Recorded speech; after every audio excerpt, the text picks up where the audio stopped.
अध्यक्ष म्हणून लाभलेले आपल्या संस्थेचे सचिव आणि या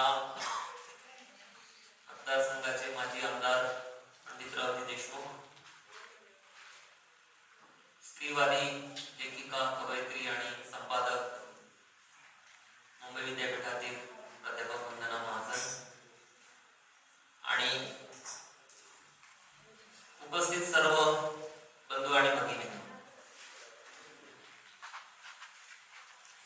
आपण जगाची विभागणी साधारणपणे इतिहासाच्या पटलावरती 3 टप्प्यांमध्ये करतो. सर्वांनी शालेय पाठ्यपुस्तकांमधून ही विभागणी ऐकलेली आहे, आपण शिकलेलो आहोत. प्राचीन, मध्ययुगीन आणि आधुनिक.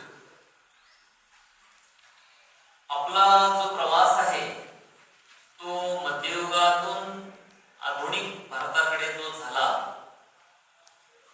त्या प्रवासामध्ये एक टप्पा आहे, मध्येच एक छोटासा टप्पा आहे, तो वसाहतवादाचा आहे, ज्याला आपण सोप्या भाषेमध्ये ब्रिटिश काळ असं म्हणतो. तो 150 वर्षांचा आहे असं म्हणतात, पण तो नेमकेपणाने 150 वर्षांचा नाही. काही भागामध्ये तो अधिक असावा, काही भागामध्ये तो थोडा कमी असेल. पण हा ब्रिटिश काळ हा आपला लगतचा इतिहास आहे. म्हणजे तसं मागे वळून पाहिलं आपण तर आपल्याला एकदम मध्ययुग नाही दिसणार, प्राचीन काळात दिसणारच नाही. तो आपल्या लेणीवेत असेल, पाठ्यपुस्तकांमध्ये असेल, क्लासिकल अशा सगळ्या जुन्या. आपला लगतचा जो इतिहास आहे तो वासाधिक आहे. म्हणजे या महाविद्यालयाचं वसमतमध्ये अवतीर्ण होणे, अशा प्रकारची आंतरराष्ट्रीय परिषद इथे आयोजित होणे, याला थायलंड, येमेन वगैरे आणि तिकडे 3 देशांचे प्रतिनिधी आहेत. आणखी ही घटना म्हटलं तर वसमत सारख्या एका हिंगोली जिल्ह्यामधल्या छोट्याशा गावामध्ये अपूर्व अशी आहे, अभूतपूर्व पण आहे. 5 आंतरराष्ट्रीय अभ्यासक भारतीय लोकशाहीवर बोलतात. या घटनेला सुद्धा वासाधिक आपला इतिहास जो आहे तो पार्श्वभूमी म्हणून आहे. आपल्या आधुनिक बनण्याची प्रक्रिया कधी सुरू झाली या प्रश्नाचं निश्चित उत्तर देता येणार नाही. निश्चित काळ, वर्ष पण सांगता येणार नाही. संविधान आपण स्वीकारलं 50 ती सुरुवात नाही आहे, तो एक क्षण आहे, एक नोटेबल असा एक पॉइंट आहे इतिहासाचा. 47 पण नाही. त्याआधी तुम्ही मागे जाऊ शकता, मागे बरंच मागे जाता येईल. वेगवेगळ्या भूप्रदेशांमध्ये ज्या सामंती राजवटी होत्या, त्या राजवटींचा पराभव करून ब्रिटिश राज्य भारतामध्ये स्थापन झालं. आणि हे ब्रिटिश राज्य हे आधीच्या राजवटींपेक्षा गुणात्मकरित्या वेगळं होतं. तसंच ते नव्हतं. एक राजा आला, मग तो गेला, दुसरा आला, तो गेला, तिसरा आला. त्यामध्ये काही फार बदल समाजामध्ये होत नव्हता. ब्रिटिश राजवटीमध्ये, भारतामध्ये मोठे बदल व्हायला लागले आणि तिथे कुठेतरी आपल्याला आधुनिकतेचा उदय शोधावा लागेल. आपलं संविधान असेल, आपलं प्रजासत्ताक असेल, आपलं स्वातंत्र्य असेल, आजचा जो काही विषय असेल चर्चेचा, त्या सगळ्यांचे संदर्भ हे या वासाधिक काळाकडे आपल्याला घेऊन जातात. त्याच्या आधीचा जो काळ आहे त्याचा आपल्या जीवनाशी आज तसं पाहून आता फार संबंध नाही. फार फार तर तुमच्या कौटुंबिक वैवाहिक जीवनामध्ये आता असेल की भारतामध्ये आणि जगभर काय झालं की कुटुंब आणि कुटुंबाबाहेरचं जग याच्यामध्ये भेद केला गेला. कौटुंबिक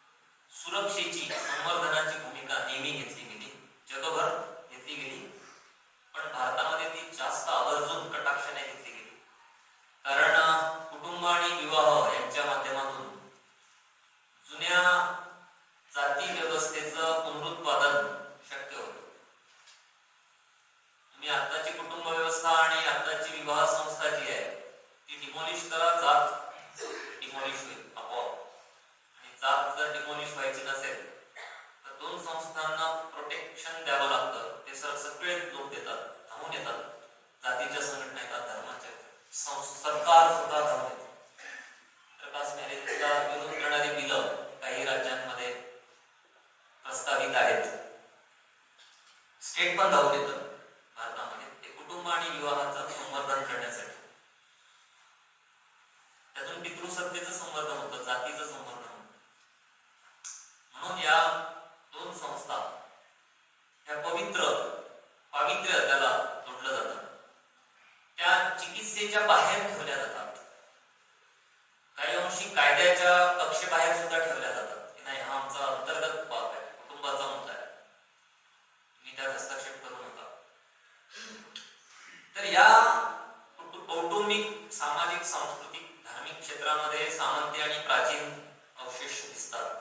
पण अन्यथा आपण जे काही भारत म्हणून आहोत, समाज म्हणून आहोत, सार्वजनिक आपला जो चेहरा आहे, तोंडावळा आहे समाजाचा, तो आधुनिक आहे आणि त्याचे संदर्भ हे आपल्याला पुन्हा ब्रिटिश काळाकडे घेऊन जातात. ब्रिटिश काळ हा अतिशय महत्वाचा काळ आहे. आता त्याला टीकेचं लक्ष केलं गेलं, विशेषतः मेकॉलेला लक्ष केलं गेलं गेल्या 15 दिवसांपासून. आणि आपण पाहतो आहोत की असं काहीतरी भयंकर वाईट त्या काळामध्ये होत होतं आणि ते जणू काही आपण घालवलं, नष्ट केलं आणि आता आपण काहीतरी नवं देशी आपलं राष्ट्रीय असं तयार करत आहोत, अशी एक धारणा भारतामध्ये निर्माण केली गेली. 47 पासून, 50 पासून, मग 52 ला निवडून झाल्या तेव्हापासून ते आता 25 सतत आपला हा प्रयत्न आहे. जे लोक मेकॉलेच्या मिनिट्सवरती टीका करतात त्यांनी मेकॉलेचं मिनिट वाचलंय की नाही मला माहिती नाही. त्यांना हा प्रश्न विचारला पाहिजे. तिथे तुम्हाला संधी मिळेल ते तुम्ही विचारला पाहिजे. मी हे मिनिट खूप वेळा वाचलं. मी ते तेव्हा वाचलं जेव्हा इंटरनेट नव्हतं, तेव्हा ते मिळवणं पण अवघड असायचं. गोखले इन्स्टिट्यूट जे आहे पुण्यातली, त्यांच्या ग्रंथालयामध्ये सगळे जुने एज्युकेशनल डॉक्युमेंट्स आहेत. आता ते मिनिट उपलब्ध आहे, तुम्ही वाचू शकता. आता त्यावरती मेकॉलेवरती मराठीमध्ये एक पुस्तक पण, ते पुस्तक पण तुम्ही वाचू शकता, वाचायला पाहिजे. मेकॉलेचं जे मिनिट आहे त्या मिनिटमुळे घडलं असं की इंग्रजी शिक्षणाला ब्रिटिश सरकारचं पाठबळ मिळालं. 1835 त्याआधी पाठबळ नव्हतं असं नाही. भारतामध्ये इंग्रजी शिक्षणाला सुरुवात झाली 18व्या शतकाच्या सुरू, पेशवाईच्या पाडाव होण्यापूर्वी. आश्चर्याची बाब अशी आहे की पेशवाईचा पाडाव करणारा जो ब्रिटिश अधिकारी होता, माउंट स्टुअर्ट एल्फिन्स्टन, त्याला मराठी येत नव्हती आणि दुसऱ्या बाजीरावाला इंग्रजी येत नव्हती आणि पुण्यातल्या ब्राह्मणांना इंग्रजी येत नव्हती. 1805, 6, 7, 8, 10, 15 ते 18 पर्यंतचा काळ. तो 16 ते 18 वर्ष पुण्यामध्ये खडकी हा जो भाग आहे तिथे या दुसऱ्या बाजीरावाच्या राजवटीचा शेवट होण्याची वाट बघत होता एल्फिन्स्टन.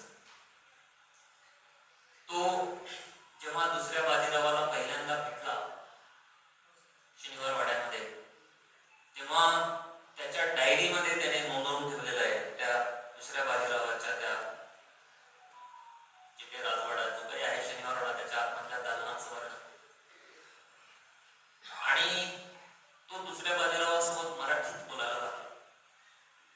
तेव्हा त्याला खूप शॉक बसला. आहे बाजीराव एवढा मोठा उमदा उंच ब्रिटिश अधिकारी एल्फिन्स्टन हा माझ्याशी मराठीत कसा बोलतो? आणि त्याला इंग्रजी येत नव्हतं, पुण्यातल्या कुठल्याही ब्राह्मणाला इंग्रजी येत. खूप महत् प्रयासाने मी कल्पना करू शकता की आपण आता श्रीरंजन ते आहेत त्या थायलंडमध्ये, आपण एकटेच गेलो थायलंडमध्ये 200 वर्षांपूर्वी. थाई भाषा कशी शिकणार? त्यांना मराठी येत नाही, आपल्याला थाई. एल्फिन्स्टन प्रयत्नपूर्वक मराठी शिकला. जे काही आसपासचे लोक असतील ज्यांच्याशी बोलून वगैरे, मग तो मराठी वाचायला पण लागला. तो अस्खलितपणे बाजीरावाशी मराठीत बोलला. तो जेव्हा बाजीरावाशी मराठीत बोलला तेव्हा जो संवाद झाला तो उपलब्ध नाही. एल्फिन्स्टनची डायरी अनपब्लिश्ड आहे इंग्लंडमध्ये. त्याच्या SOAS नावाची संस्था आहे, school of oriental and African studies, त्या संस्थेच्या ग्रंथालयामध्ये एल्फिन्स्टनच्या डायरीच्या लेखनाच्या 16 पेट्या आहेत. आपले लोक जात नाहीत तिथे, बघत नाहीत, वाचत नाहीत, पण त्या 16 पेट्या आहेत तिथे. त्यांच्या आर्काईव्ह मध्ये, त्याच्यामध्ये या सगळ्या नोंदी दडलेल्या आहेत. एल्फिन्स्टनच्या या मराठीतून बोलण्याला बरेच अर्थ आहेत.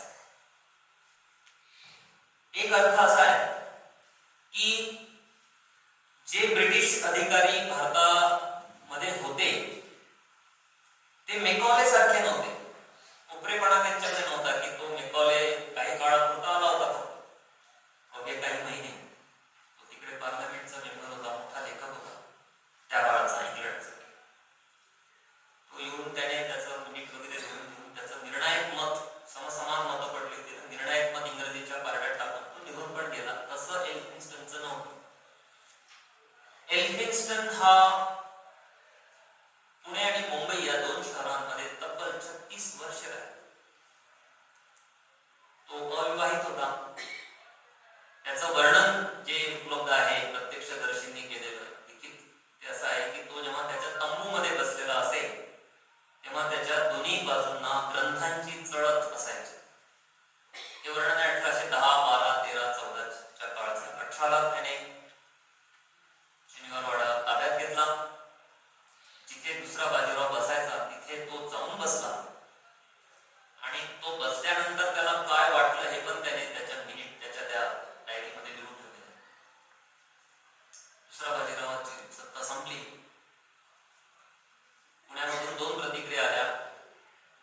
पहिली प्रतिक्रिया आली की स्त्रियांनी साखर वाटली. दुसरी प्रतिक्रिया अशी आहे, ती प्रतिक्रिया नव्हती पण नोंद अशी आहे की पुण्यामध्ये कुठेही बंड झाल्याचा उल्लेख नाही. 1818 असं काही घडलं नाही की पेशवे गेले, पेशवाई संपली. म्हणजे पुण्यातले जे ब्राह्मण होते किंवा इतर कोणी सरदार असतील, मराठा सरदार असतील, कोणी आणखी असतील, त्यांनी एल्फिन्स्टनला विरोध केला. ब्रिटिशांच्या विरोधामध्ये काही विद्रोह केला असं काही घडलं नाही. ज्या दोघा चौघांनी केला त्याला एल्फिन्स्टनने तोफेच्या तोंडी दिलं सर्वांच्या समोर, दहशत निर्माण होण्यासाठी ब्रिटिश सत्तेची. बाकीच्यांनी विरोध केला नाही. पण शनिवारवाड्यामध्ये एक डेलिगेशन पुण्यातल्या ब्राह्मणांचं एल्फिन्स्टनला भेटायला गेलं, याची नोंद आहे. महाराष्ट्राचा पत्ररूप इतिहास नावाचे 2 खंड आहेत. त्याच्यामध्ये 3रंच पत्र हे एल्फिन्स्टनला दिलेलं निवेदन आहे या ब्राह्मणांनी पुण्यातल्या.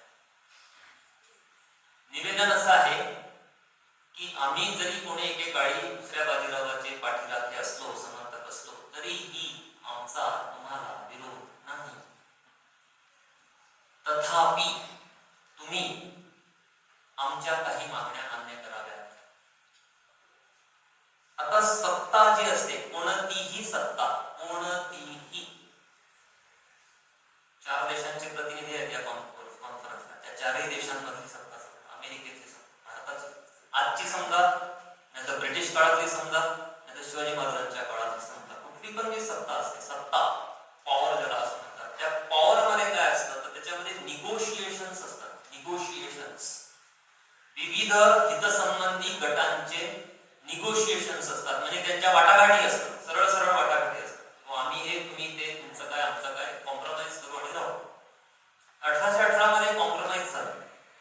कॉम्प्रोमाइज असं झालं की तुमचे जे विशेषाधिकार आहेत त्या विशेषाधिकारांवरती ब्रिटिश सरकार टाच येऊ देणार नाही आणि त्याच्या अगेन्स्ट ऑब्वियसली अपेक्षा होती की त्यांनी ब्रिटिश सरकारला पाठिंबा द्यावा. आता हे प्रत्यक्षात कसं उतरेल, हे प्रत्यक्षात अवतरणे म्हणजे घडवून आणणे एवढं सोपं नव्हतं. कारण पुणे शहर जे होतं, पुणे आणि काशी, बनारस, हे 2 शहरं अशी होती की ती 18व्या शतकामध्ये जो एकूणच जो उच्छाद होता या 2 शहरांमध्ये ब्राह्मणांचा, त्यासाठी ती खूप प्रसिद्ध होती. मी जातींची नावं घेतली ती तुम्ही अकादमिक अर्थाने घ्या, काही पुरावे पण आहेत आणि एक अकादमिक स्टडी म्हणून आपण चर्चा करूया. तर त्यामुळे ते सगळं सुरू ठेवणे हे एल्फिन्स्टनला शक्य नव्हतं. तरी पण काही गोष्टी एल्फिन्स्टनने सुरू ठेवल्या. त्यामध्ये एक प्रथा जी होती ती दक्षिणा प्रथा होती, जी पूर्वी सुरू केलेली होती, ती पेशव्यांच्या आधी सुरू झाली होती पुण्यामध्ये आणि दुसऱ्या बाजीरावाच्या काळामध्ये ती चरम सीमेला पोहोचलेली होती. त्यामध्ये भारतभरातले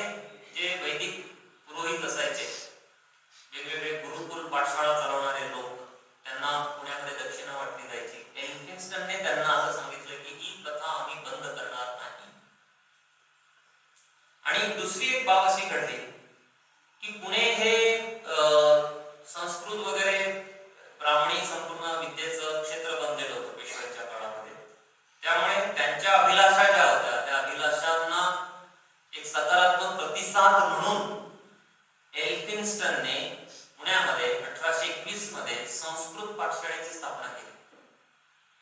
शनिवार वाडा तुम्ही बरेच जणांनी पाहिला असेल बाहेरून तरी, त्याच्या मागे त्याला जोडूनच मागे विश्रामबाग वाडा आहे. त्या विश्रामबाग वाड्यामध्ये संस्कृत पाठशाळेची स्थापना झाली.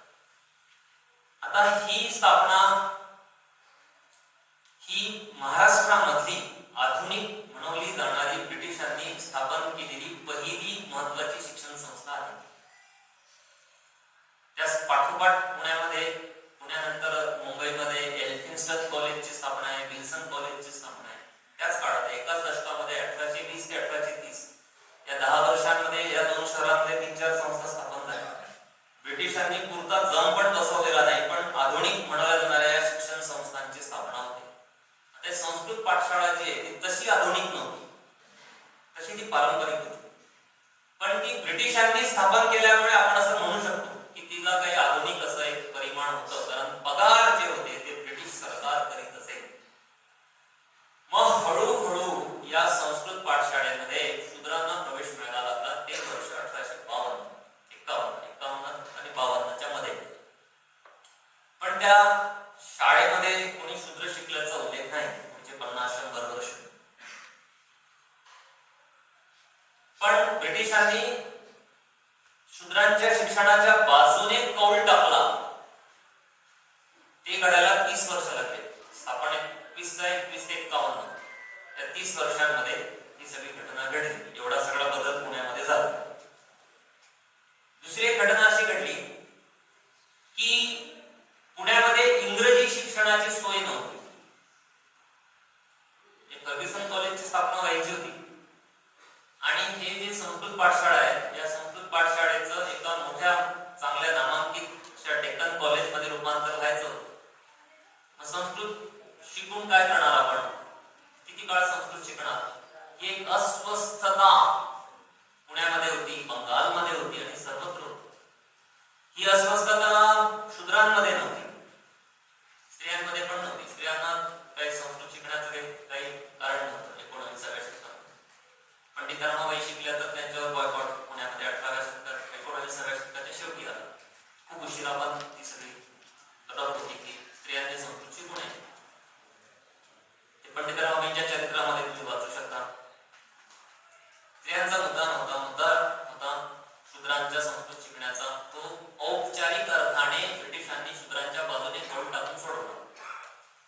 संस्कृत शिकू शकतात का शूद्र, तर ब्रिटिश म्हणाले शिकू शकतात, पण शिकणार होतं का कोणी, तर शिकणार कोणी नव्हतं. पण हायपोथेटिकल आन्सर त्यांनी दिलं की शिकू शकतात का, तर ते शिकू शकतात. आणि नंतर आणखी एक घटना पुण्यामध्ये घडली. ती घटना अशी आहे की काही ब्राह्मणांना इंग्रजी शिकायचं होतं.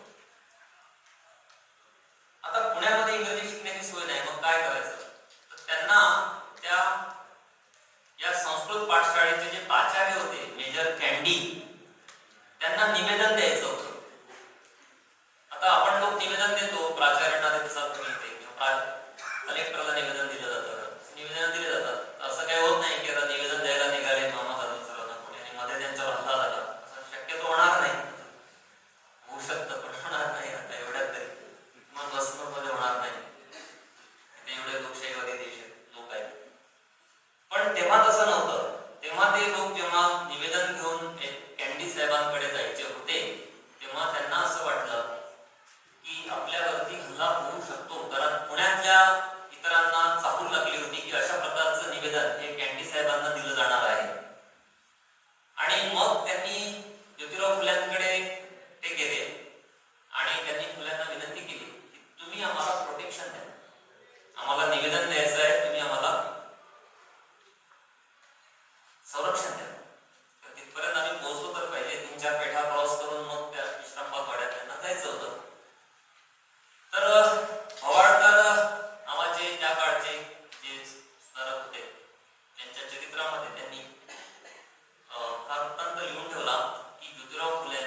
ते एनटी साहेबांना ते निवेदन देऊ शकले. आता हे निवेदन प्राप्त झाल्यानंतर संस्कृत पाठशाळेमध्ये इंग्रजी वर्ग सुरू झाले.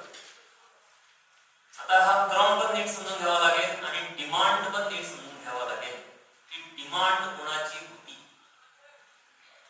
18व्या शतकाच्या शेवटापासून म्हणजे ब्रिटिश सरकारने पुणे शहर वगैरे ताबा घेण्याच्या आधीपासून ब्रिटिशांकडे कोकणामधून आमच्या गावामध्ये इंग्रजी वर्ग सुरू करा अशा प्रकारची मागणी करणारी शिष्टमंडळ मुंबईला धडकत असत.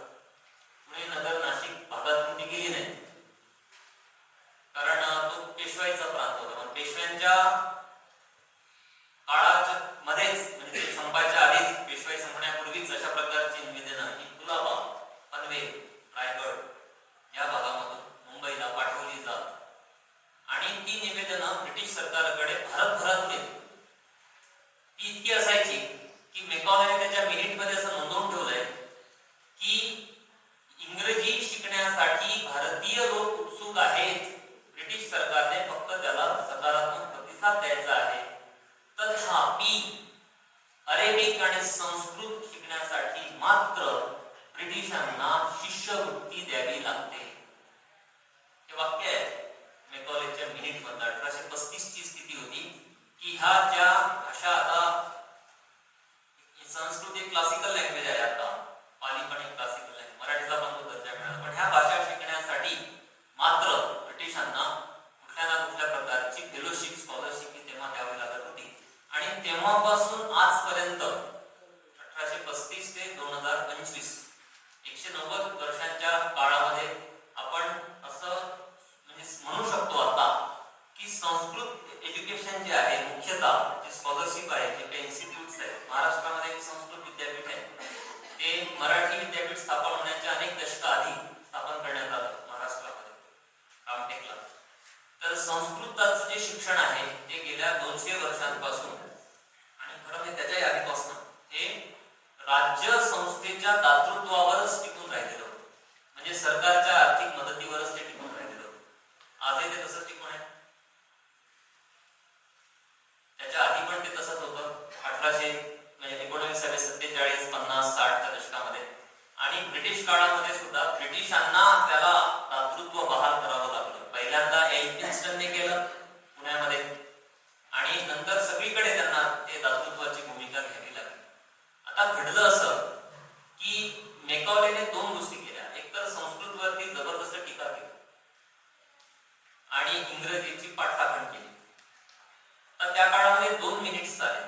एक मेकॉलेचं मिनिट आलं, ते 1835 आहे आणि एल्फिन्स्टनचं मिनिट आलं, ते 1823 आहे. म्हणजे मेकॉलेच्या मिनिटच्या 12 वर्ष आधी त्याचं मिनिट म्हणजे त्याची मतं त्याने दिलेला खलिता पत्र जे तिकडे पाठवलं जायचं इंग्लंडला, ईस्ट इंडिया कंपनीकडे किंवा पार्लमेंटकडे, आणि त्याची चर्चा व्हायची आणि मग निर्णय व्हायचा. ते 2 खलिते आहेत, 2 मिनिट्स आहेत. या 2 मिनिट्स मध्ये जी भूमिका घेण्यात आलेली होती त्या भूमिकेमध्ये फरक होता. मेकॉले हा उपरा होता, तो काही काळासाठी इथे आला होता, त्याला इथलं सोशल स्ट्रक्चर माहित नव्हतं. तो एखाद्या अशा वादळासारखा आला, त्याने त्याची मतं मांडली, व्याख्यानं दिली. तो त्या पार्लमेंटरी कमिटीचा मेंबर होता, तेव्हा त्याने मतदान केलं. ते एकच मत इंग्रजीच्या बाजूने निर्णायक ठरलं आणि मग इंग्रजीची प्रस्थापना झाली. म्हणून तो चर्चेत राहिला मेकॉले. पण एल्फिन्स्टन हा जो अधिकारी होता तो इथे खूप रुटेड होता. तो 36 वर्ष भारतामध्ये होता. तो जाताना पण त्याचा पाय निघत होता. तो इथे जे मुंबई जे आहे तेव्हाचा बॉम्बे प्रेसिडेन्सी त्याचा गव्हर्नर होता. म्हणजे आज जे मुख्यमंत्री पद आहे त्या पदावर एल्फिन्स्टन होता आणि त्याला गव्हर्नर जनरल हे पद ऑफर केलं होतं. ते नाकारून तो इंग्लंडला गेला. यासाठी गेला होता की त्याला भारताचा अभ्यास करायचा. तो गेला, त्याने अभ्यास पण केला तिकडे आणि भारताच्या इतिहासावरती 2 खंड लिहिले. तो जाताना गेटवे ऑफ इंडियाला इतके लोक जमले होते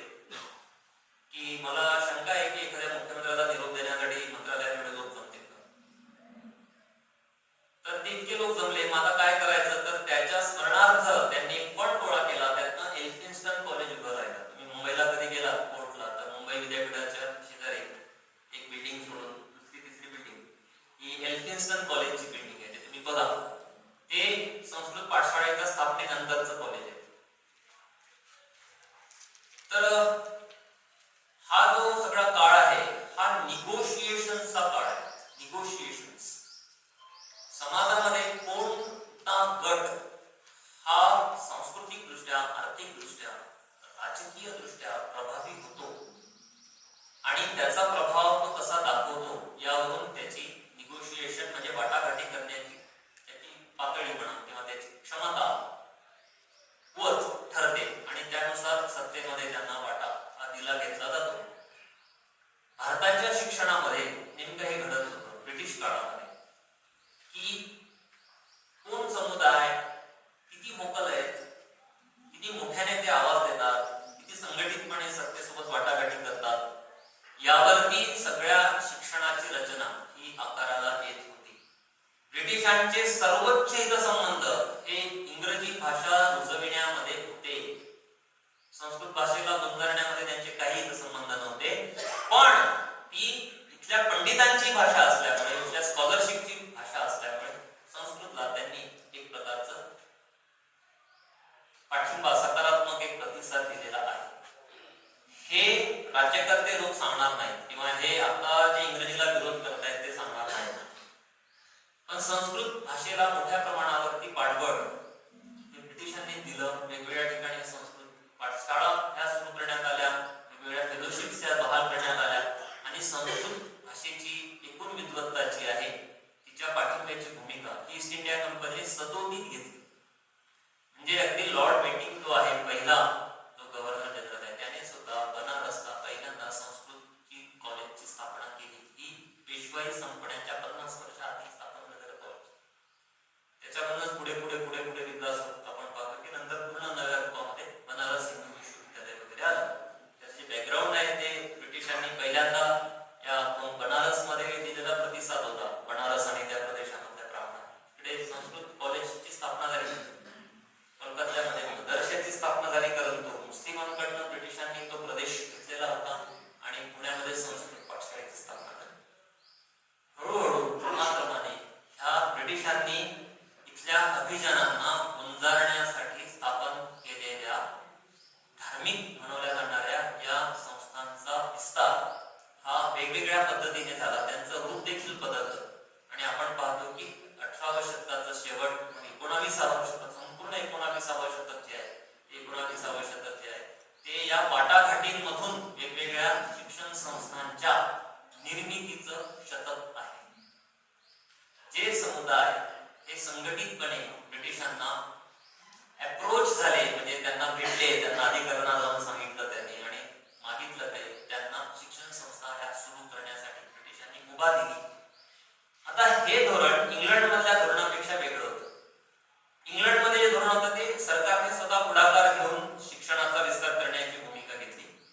भारतामध्ये त्यांनी जे धोरण स्वीकारलेलं होतं ते वेगवेगळ्या जातीच्या आणि धर्माच्या संस्था आणि संघटना जेव्हा ब्रिटिशांना अप्रोच होत असत, त्यांना भेटत असत, त्यांना मागणी करत असत, तेव्हा त्यांनी वेगवेगळ्या शिक्षण संस्था देण्याची भूमिका घेतली. याला म्हटलं जातं grant in aid. Grant in aid त्या तत्वावरती बहिर्जी स्मारक महाविद्यालय उभं आहे. म्हणजे बघा आपला ब्रिटिशांशी संबंध कसा असतो. तुम्ही जर आपण एवढे लोक आज इथे 200 लोक असतील, एवढे लोक जर आता इंग्लंडमध्ये बसलेलो असतो तर त्या इंग्लंडमधल्या इन्स्टिट्यूटचं स्वरूप असं नसतं की जे आज बहिर्जी स्मारक महाविद्यालयाचं आहे. ह्या महाविद्यालयाचं जे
अमेरिका पुढे येत होती, जर्मनी पुढे येत होता, फ्रान्स वगैरे देश पुढे येत होते. आणि इंग्लंड ज्यांनी इंडस्ट्रियल रिव्होल्यूशन घडवून आणली, सगळ्या जगाचा चेहरा मोहरा बदलून टाकणारा देश, तो देश मात्र शिक्षण व्यवस्थेमध्ये मागे पडत होता. याचं कारण जेव्हा त्यांनी शोधलं तेव्हा त्यांचं लक्षात आलं की ग्रँट इन एड नावाची जी पॉलिसी आहे ती त्याला जबाबदार आहे. कारण त्याच्यामध्ये उत्तरदायित्व नसतं, त्याच्यामध्ये बऱ्याच अडचणी असतात आणि मग पूर्ण देशासाठी धोरण स्वीकारलं गेलं. ते ग्रँट इन एड पॉलिसीने रद्द केली आणि मोठ्या प्रमाणावरती इंग्लंडमध्ये शिक्षण संस्थांचं जे आहे ते नॅशनलायझेशन, सरकारने त्या शिक्षण संस्था ताब्यात घेतल्या. इंग्लंडने असं केल्यामुळे ते त्यानंतरचे 100-150 वर्ष सगळ्या जगावरती राज्य करू शकले. कारण पुन्हा त्यांनी त्यांच्या शिक्षण व्यवस्थेला एक उभारी आणण्याचा प्रयत्न केला. भारतामध्ये त्यांनी तसं धोरण स्वीकारलं नाही. भारतामध्ये मात्र त्यांनी ग्रँट इन एड पॉलिसी ही सुरू ठेवली. 1850 नंतर एक महत्वाचं डॉक्युमेंट येतं आपल्या देशामध्ये, ते आहे चार्ल्स वूड नावाचा एक अधिकारी होता. त्याला सांगण्यात आलं होतं की तू धोरण लिही भारताच्या शिक्षणासाठीचं, आणि त्याने पुन्हा खलिता लिहिला, त्याला डिस्पॅच म्हटलं जातं. ते इंग्लंडला लिहिले गेले तर ते भारताला पाठवले गेले, भारतात लिहिले गेले तर इंग्लंडला पाठवलं जायचं. त्यामुळे ते शब्द पण तसेच आहेत, खलिता, डिस्पॅच वगैरे. वुड्स डिस्पॅच आला आणि वुड्स डिस्पॅचने असं सांगितलं की आपण वेगवेगळ्या समुदायांना शिक्षण संस्था सुरू करण्यासाठीची मुभा दिली पाहिजे, स्वातंत्र्य दिलं पाहिजे. आणि जे लोक शिक्षण संस्था स्थापन करण्यासाठी पुढे गेले देशांकडे, त्या प्रमाणामध्ये भारतामध्ये शिक्षण संस्थांचा विस्तार झाला. आता फर्ग्युसन कॉलेज आहे, नाव ऐकून असाल काही बघितलं असेल. ते स्थापन तर टिळकांनी केलं, पण त्याला नाव हे फर्ग्युसनचं दिलं गेलं. हा प्रश्न तुमच्या मनामध्ये पण पडला असेल कधी ना कधी काळी संपून गेला असेल की हे कसं काय, टिळक तर काय स्वातंत्र्य चळवळीचे नेते आणि नाव मात्र ब्रिटिश अधिकाऱ्याचं. तर हे तिथेच नाही, हे सगळीकडे घडत होतं की ब्रिटिश अधिकाऱ्यांनी, ब्रिटिश सरकारने, म्हणजे ईस्ट इंडिया कंपनीचे धोरण होतं की पारंपरिक अभियान जे आहे भारतामधले, त्या पारंपरिक अभियानांना विविध प्रकारच्या शैक्षणिक संस्था सुरू करण्यासाठी उत्तेजन देणे, त्यांना तशा प्रकारचं आर्थिक सहाय्य उपलब्ध करून देणे आणि त्यांना ब्रिटिशांच्या सत्ता रचनेमध्ये सामावून घेणे. त्यातून भारतामध्ये सर्व प्रकारच्या शिक्षण संस्थांची घडी बसवली गेली. ती अजून विस्कटली गेलेली नाही. आता फक्त ब्रिटिश गेले आणि नंतर स्वातंत्र्य मिळालं, मग आपली राज्यघटना आली. राज्यघटनेमध्ये भरपूर काही काही लिहिलं गेलं, आपल्याला अधिकार मिळाले. त्या अधिकारांच्या नंतर भारत बदलला. पण तुम्ही जर मला असा प्रश्न विचारला की शिक्षण संस्थांचं रूप बदललं का, जसे की 48 साली 49, 50 आणि 42, 38, 37 या काळातल्या शिक्षण संस्था, ब्रिटिश काळातल्या आणि नेहरू आल्यानंतरच्या शिक्षण संस्था, त्याच्यामध्ये काही फरक झाला का, तर याचं उत्तर मी नाही असं देईन. पण माझं उत्तर महत्वाचं नाही. जे अनेक अभ्यासक आहेत, भारतातले अभ्यासक, भारताचे अभ्यासक, जगभरातले, यांनी याचं उत्तर नाही असं दिलेलं आहे. आणि या अभ्यासातूनच एक मोठी स्कूल इमर्ज झाली, पुढे मोठी आली, तिला पोस्ट कॉलोनियल स्टडीज असं, उत्तरवसाहतवादी मीमांसा. अनेक अभ्यासक आहेत, जगभरातले आहेत, भारतातले पण आहेत. त्यांचा आक्षेप असा आहे, मुख्य आक्षेप, तुम्ही मेकॉलेला किती पण टीका करा, ज्यांना करायचे ते करू शकतात मेकॉलेवर टीका, पण या अभ्यासकांचा आक्षेप असा आहे, मी त्यांची लांब यादी तुमच्या पुढे सादर करणार नाही, मोठी यादी करता येईल अभ्यासकांची, की त्यांनी आक्षेप असा घेतलेला आहे की स्वातंत्र्योत्तर काळ हा एका अर्थाने हा वासाहतिक काळाचं कंटिन्युएशन आहे. म्हणजे आपलं जीवन पूर्वी जसं होतं त्यानंतर किती बदललं, तर हे काही अंशी बदललं. निवडणुका आल्या, लोक नियुक्त सरकार आली, काही प्रकारचं कायद्याचं अधिष्ठान मिळालं लोकांना, लोक प्रश्न विचारू शकतात, विचारायला लागले. राहतात मुख्य म्हणजे ब्रिटिश निघून गेले, जो इकॉनॉमिक ट्रेंड होता तो थांबला, ती लूट थांबली आणि भारत स्वतंत्र झाला. ही एक बाब आपण स्वीकारली पाहिजे. पण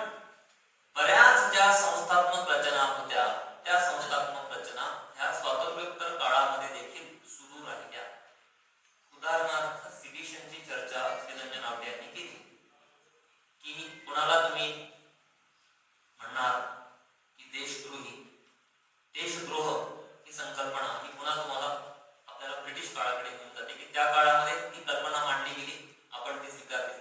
श्रीधन्य नावटे 4 वेळा UAPA विषयी बोलत होते.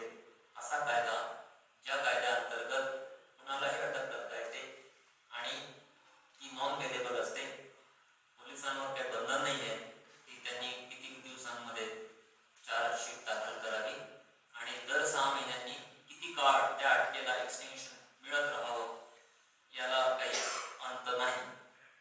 याच्यावरती इनकार्सिनेशन नावाचं एक मोठं पुस्तक प्रसिद्ध झालं आणि अनंत तेलतुंबडे 30 महिने तुरुंगात होते.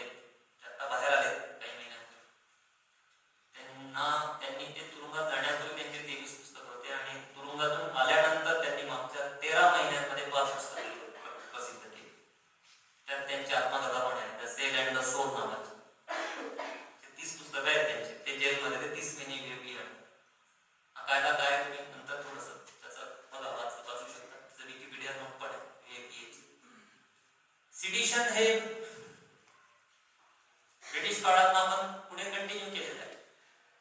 संविधानाचा अंमल किती आहे आणि ब्रिटिश काळाचा अंमल आपल्यावरती किती आहे हे आपण तपासू शकतो. दुसरी एक बाब अशी आहे की उच्च शिक्षण केंद्रीय शिक्षण धोरण हे ब्रिटिशांचं धोरण होतं. प्राथमिक शिक्षणाला प्राधान्य देणे, प्राथमिक शिक्षणाचं सार्वत्रिकीकरण करणे, यामध्ये वसाहतवाद्यांचे हितसंबंध नव्हते. मग स्वतंत्र भारताचे तर असायला हवे होते. 47 ला ब्रिटिश निघून गेले, मग काय अडचण होती. 47 ते 2025 77-78 वर्ष झालेली आहेत. आपण प्राथमिक शिक्षणाचं सार्वत्रिकीकरण करू शकलेलो नाही. भारतामध्ये जगातले सर्वाधिक जास्त निरक्षर लोक राहतात. सर्वाधिक जास्त निरक्षर स्त्रिया भारतामध्ये राहतात. सर्वात जास्त शालाबाह्य मुलं, आउट ऑफ स्कूल चिल्ड्रन, हे भारतामध्ये आहेत आणि एका पाहणीनुसार त्यांची संख्या 8.4 कोटी ही 2011च्या सेन्ससवर आधारलेली आहे. त्यानंतर भारतावरती 3 आघात झाले. एक नोटबंदीचा आघात झाला, दुसरा कोविडचा आघात झाला. तर या आघातानंतर पुन्हा आउट ऑफ स्कूल चिल्ड्रनची संख्या वाढलेली आहे. पण 8.4 कोटी असणं ही गोष्ट काही छोटी नाही. ती जर्मनीच्या एकूण लोकसंख्येएवढी संख्या आहे आणि ज्यांनी आपल्यावर राज्य केलं त्या इंग्लंडच्या लोकसंख्येच्या 1.5 पट ही संख्या आहे. 8.4 कोटी एवढे आपल्याकडे शालाबाह्य मुलं आहेत. आता सरकारी आकडा हा दाखवतो, खोटा दाखवतो, ते आपल्याला द्यावा लागतं की आमच्या गावात एकही शालाबाह्य मुलं नाही. प्रत्यक्ष डेटा जो आहे तो तसं सांगत नाही. हा अभ्यासकांनी 6 अभ्यासकांनी सेन्सस डेटाचा अभ्यास करून सादर केलेलं हे सगळं संशोधन होतं.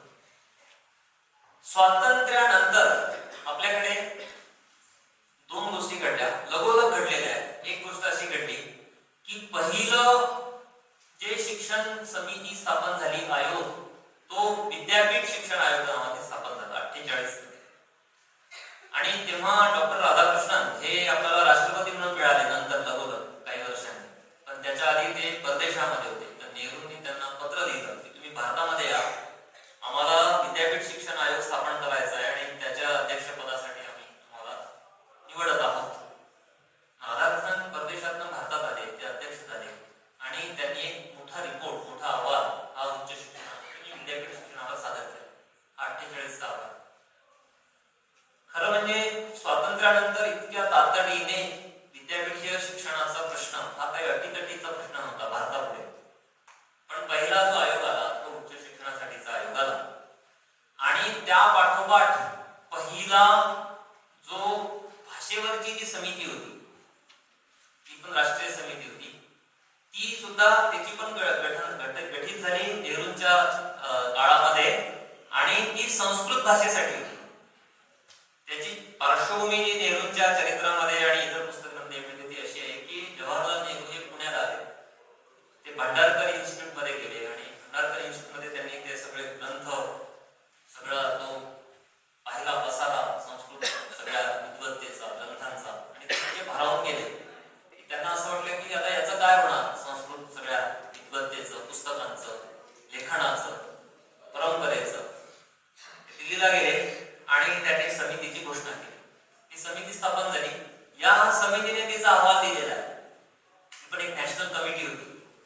आणि या अहवालाच्या काही शिफारसी होत्या.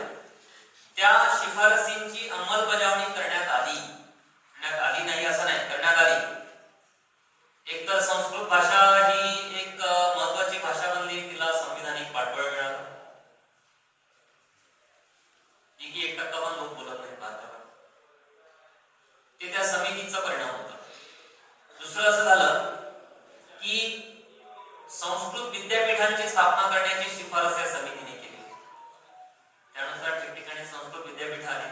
मराठी विद्यापीठासाठी झगडा करावा लागला. संस्कृत विद्यापीठ आपसूक मिळाली, महाराष्ट्राला आपसूक मिळालं. तुम्ही कधी मागणी केली वसमतमधून डेलिगेशन, कधी तुमच्या आजी आजोबांना विचारलं, आई वडिलांना कधी आपण मागणी केली की आम्हाला संस्कृत विद्यापीठ? पुण्यातल्या अभिजातांनी तरी केली का? नाही केली, याचं मी सांगेल थोड्या वेळ.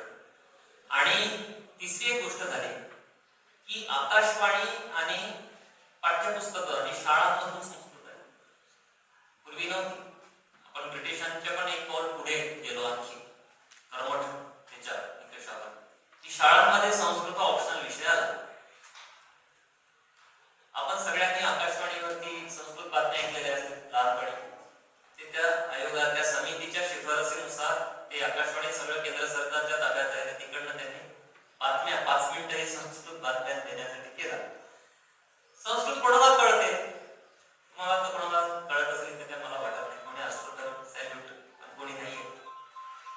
संस्कृत भाषा ही कोणाला कळत नव्हती. मला वाटतं की संस्कृत बातम्या लागल्या तर तेव्हा लोक रेडिओ बंद करून टाकले.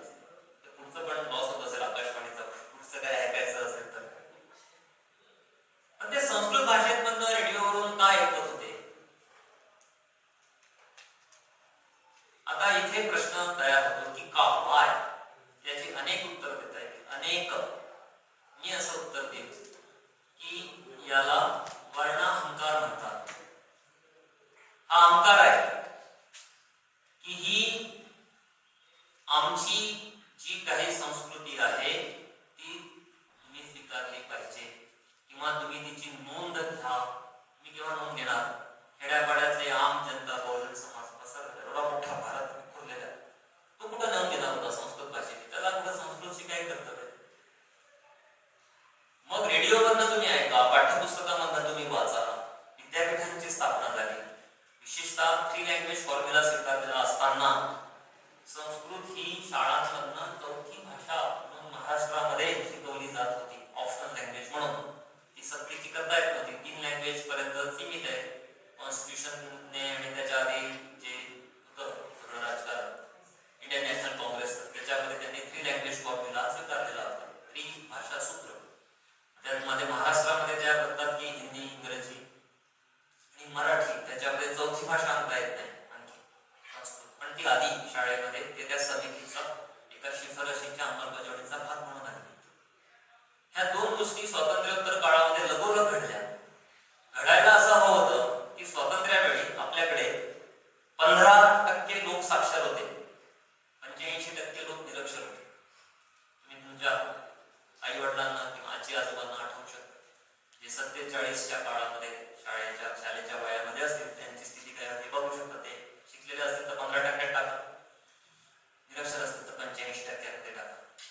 आणि मग अशा काळामध्ये आपण प्राथमिक शिक्षणाला जास्त महत्व द्यायचं की उच्च शिक्षणाला जास्त महत्व द्यायचा प्रश्न होता. पण घडलं असं भारतामध्ये, ते अपेक्षितच होतं खरं म्हणजे. पण ते आपण असं म्हणू की आज असं म्हणू शकतो की ते अनपेक्षित घडलं असं आता म्हणता येईल आपल्याला, जर आपण त्यांच्याकडनं अपेक्षा करणार असू तर.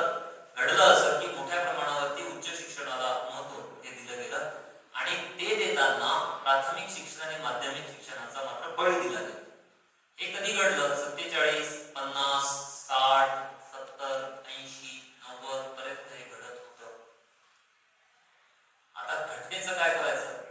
मला हा प्रश्न पडतो की राज्यघटनेचं मूल्यमापन आपण कसं करणार आहोत. मी मागच्या 2 निवडणुकींच्या ड्युटी केल्या, विधानसभा आणि लोकसभा. 2 खेडी होती, दोन्ही पण कंधार तालुक्यातली, नांदेड जिल्ह्यामध्ये. आणि सगळं संपल्यानंतर, वोटिंग सगळं संपल्यानंतर मी ते जे असतात पेपर कुठला असतो त्याच्यावर सही वगैरे करतात ते तपासले. मी लिटरली मोजले स्त्रियांचे नाव आणि काउंट केले. मी कोरा कागद घेऊनच बसलो होतो. मग माझ्या असं लक्षात आलं की 70% स्त्रियांनी अंगठे लावले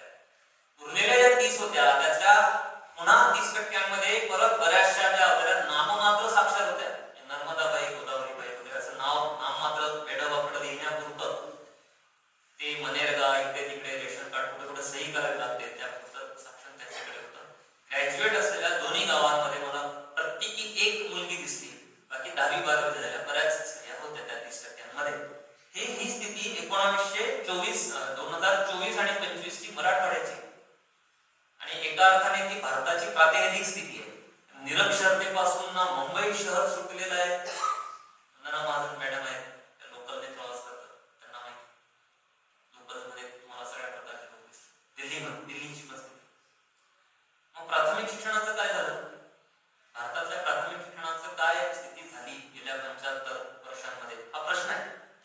आणि याच्यामध्ये आपल्याला ह्या भारताच्या संपूर्ण तथाकथित विकास नावाच्या संकल्पनेचा पुनर्विचार करावा लागेल की नेहरूंच्या काळामध्ये आपण स्वीकारलेलं जे मॉडेल होतं ते मुख्यतः जड उद्योगधंदे, कारखाने, शहर, व्यापार आणि मग त्याला अनुरूप जे होतं ते विद्यापीठ आणि महाविद्यालयांचा विस्तार असतो. म्हणून पहिल्यांदा भारतामध्ये विद्यापीठ अनुदान आयोगाची स्थापना झाली. त्याला आपण म्हणतो युनिव्हर्सिटी कोणतं कमिशन. तो शब्द कोणाकडे घेऊन जातो? ब्रिटिशांकडे घेऊन जाणार. तुम्हाला बिलकुल घेऊन जाणार. संविधानाला बायपास करून, संविधानाला बायपास करणे ही एक प्रथा राहिली भारतामध्ये 75 वर्ष. संविधानाची अंमलबजावणी किती आणि तिचं व्हायलेशन किती, त्याचा तुला ग्राफ आखावा लागेल ना. तुम्हाला इकडे किती दिसेल अंमलबजावणी? 10-20% दिसेल. व्हायलेशन मात्र मोठ्या प्रमाणावर, खूप मोठ्या प्रमाणावरती व्हायलेशन आपल्याला दिसेल. ते सुरू झालं त्याच्या स्थापनेच्या वेळीच, बिलकुल तिथे सुरू झालं ते. कारण ब्रिटिशांच्या विरोधामध्ये आग्रह काय होता आपला? आग्रह आपला काय होता? त्यांच्या विरोधात चळवळ करताना शिक्षणाच्या बाबतीत आग्रह असा होता की आम्हाला ब्रिटिश सरकार शिक्षण देत नाही. गांधीजींचं महत्वाचं प्रतिपादन आहे ते. त्यांनी एक संकल्पना वापरलेली आहे, द ब्युटिफुल ट्री नावाची. ब्रिटिश येण्यापूर्वी भारतामध्ये सुंदर झाड होतं शिक्षणाचं, ते ब्रिटिशांनी कापलं. ही संकल्पना नंतर मेटाफर झाली की धरमपाल नावाच्या एका मोठ्या शिक्षण तज्ञाच्या खंडात्मक ग्रंथाचं शीर्षक बनली. द ब्युटिफुल ट्री नावाचं 3 खंडांमध्ये लेखन आहे धरमपाल यांचं. ते आता वाचले वयाच्या 100 वर्ष पूर्ण. आपलं ब्रिटिशांविरोधात झगडा हाच आहे ना की तुम्ही आम्हाला शिक्षण देत नाही, आम्हाला निरक्षर ठेवता. स्वातंत्र्यावेळी आम्ही 15% साक्षर होतो. मग संविधान निर्माण करताना शिक्षणाचा हक्क हा हक्क म्हणून का प्रस्थापित झाला नाही, हा प्रश्न आपल्याला उपस्थित करता यायला पाहिजे. फुल्यांना जे हवं होतं, बाबासाहेबांना जे हवं होतं, ते महात्मा गांधींना सुद्धा जे हवं होतं, ते सगळं काही संविधानामध्ये आलेलं नव्हतं. त्यातला मुख्य भाग जो आलेला नव्हता तो शिक्षणाचा हक्क म्हणून प्रस्थापित झालेला नव्हता. याच्यावरती खूप मोठी चर्चा झाली.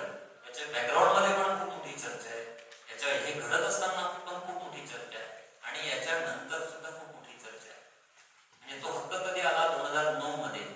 त्या 9च्या आधी 2005चा विधेयक आहे, त्या 5च्या आधी 15-20 वर्ष मागणी आहे. उन्नीकृष्णन अहवाल, अनेक प्रकारचे सुप्रीम कोर्टाचे अहवाल आहेत. त्याच्या आधी हळूहळू मागणी होत होती की भारतामध्ये शिक्षणाचा हक्क पाहिजे. शिक्षणाचा हक्क नव्हता. मग तो 47 ते 9 या देशामधलं सरकार, या देशामधले सत्ताधीश हे या देशामधल्या सामान्य लोकांना शिक्षणाचा हक्क म्हणून बहाल करत होते. शिक्षण देत होते पण हक्क रूपामध्ये ते नव्हतं. कुणी जर असं म्हटलं असतं की हा हक्क आहे वगैरे, मिळालंच पाहिजे, असं नाही. पण 2009 मध्ये आलं. पण जे 2009 मध्ये जे आलं ते प्रचंड गफलती आणि विसंगतीने व्यापून आहे. ते बिल 2009चं जे बिल आहे त्याच्या आधीचा जो मसुदा आहे तो 2005चा मसुदा आहे. त्याच्या आधी जे आहे ते वेगवेगळ्या चळवळींनी तयार केलेले मसुदे आहेत. ते सरकारला सादर केले त्यांनी की हे बिल कसं असावं.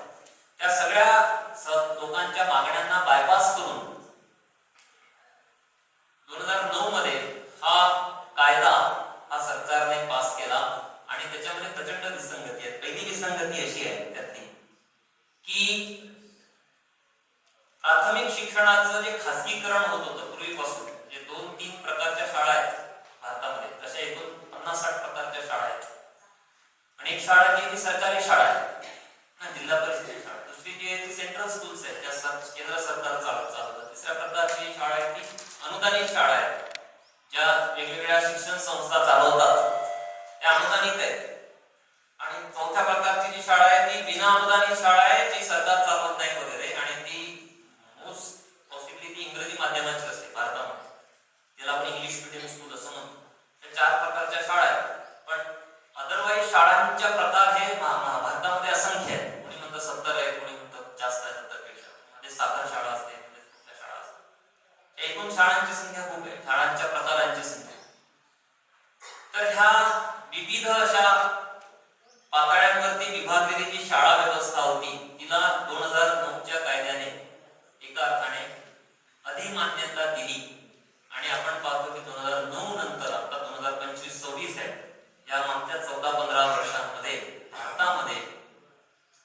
विना अनुदानित शाळांची संख्याही वाढली.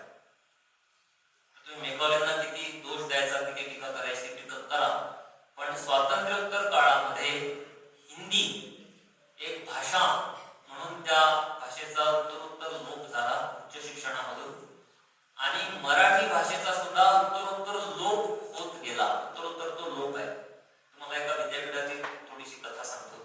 हे अर्थातच सावित्रीबाई फुले पुणे विद्यापीठ आहे.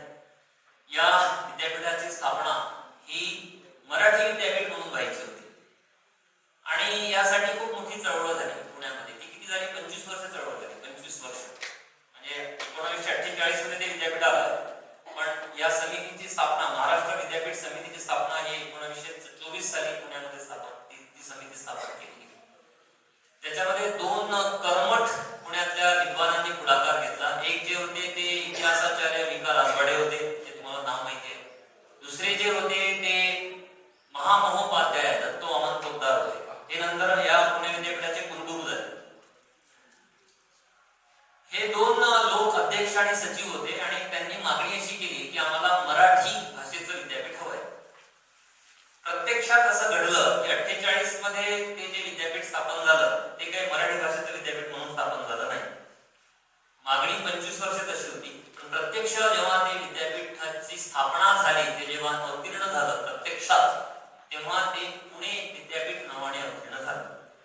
आता या पोद्दार आणि राजवाडे यांची मागणी अशी होती की त्याला महाराष्ट्र विद्यापीठ म्हणावं, आणि त्याची कार्यकक्षा किती असावी असं त्यांचं म्हणणं होतं, कारण तेव्हा नागपूर विद्यापीठ यायचं होतं. ते तिकडे 25 साली त्या त्याच्या आधीच ही समिती स्थापन झाली. त्यांचं असं मत होतं की मुंबई शहर वगळता उर्वरित सगळा महाराष्ट्र जो आहे, त्या महाराष्ट्रातली सर्व कॉलेजेस ही या विद्यापीठाच्या कक्षेत यावी, आणि या विद्यापीठामधून मराठी भाषेतून उच्च शिक्षण दिलं जावं. आता यातलं खरं काहीच घडलं नाही. एक तर सगळा महाराष्ट्र या विद्यापीठाच्या कार्यकक्षेत आला नाही. दुसरं महत्वाचं असं घडलं की मराठी भाषेमधून उच्च शिक्षण देण्याची भूमिका पुणे विद्यापीठाने स्वीकारली नाही. या राजवाडे आणि पोद्दारांची तशी भूमिका होती, पण पुण्यातल्या अभिजनांची तशी भूमिका नव्हती. ते इंग्रजीच्या बाजूने होते, आणि त्यांनी एक पारंपरिक युनिव्हर्सिटी ते तयार केली. तुम्ही जेव्हा वेळ त्यांनी पाहिलं नसेल, त्यांनी सावित्रीबाई फुले पुणे विद्यापीठाला जरूर भेट द्या. तिथल्या गेटमध्ये एंट्री केल्यापासून तुम्हाला दिसेल की मोठ्या मोठ्या प्रमाणावरती संपूर्ण मराठवाड्यात 8 ते 8 जिल्ह्यांमध्ये जेवढ्या नॅशनल इन्स्टिट्यूट्स नाहीत, खरं म्हणजे नाहीच आहे, माझ्या माहितीप्रमाणे एकच आहे छत्रपती संभाजीनगरमध्ये, पण जेवढ्या नाही त्यापेक्षा कितीतरी जास्त नॅशनल इन्स्टिट्यूट्स या सावित्रीबाई फुले पुणे विद्यापीठाच्या कॅम्पसवर आहेत. त्या सर्व सायन्स अँड टेक्नॉलॉजीचे. बाकी मोठे मोठे डिपार्टमेंट जे आहेत ते सगळे सायन्सचे आहेत, मोठे विस्तीर्ण डिपार्टमेंट्स आहेत. आणि ज्या मराठी भाषेसाठी या विद्यापीठाची स्थापना व्हायची होती, त्या भाषेचं हळूहळू पूर्ण तिला बाद केलं गेलं, तिचं सीमांतिकरण झालं. तिथल्या नंतर अगदी सोशल सायन्सेस सुद्धा मराठीमधून राहिलं नाही, आणि साक्षात मराठी विभाग जो आहे त्या मराठी विभागाचा पण संकोच झाला. आज या मराठी विभागामध्ये 2 प्राध्यापक आहेत. त्यातले एक जे आहे ते पूर्ण वेळ कुठल्या पदावर आहेत, फक्त एक प्राध्यापक आहे, आणि उरलेले जे आहेत ते परत ते ब्रिटिश नॉन ग्रँट CHP आहे ना, परत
त्यांनी त्यांच्या अपत्यांसाठी इंग्रजी माध्यमाच्या शाळा सुरू केल्या आणि विद्यापीठांची आणि महाविद्यालयांची मोठी रचना उभी केली.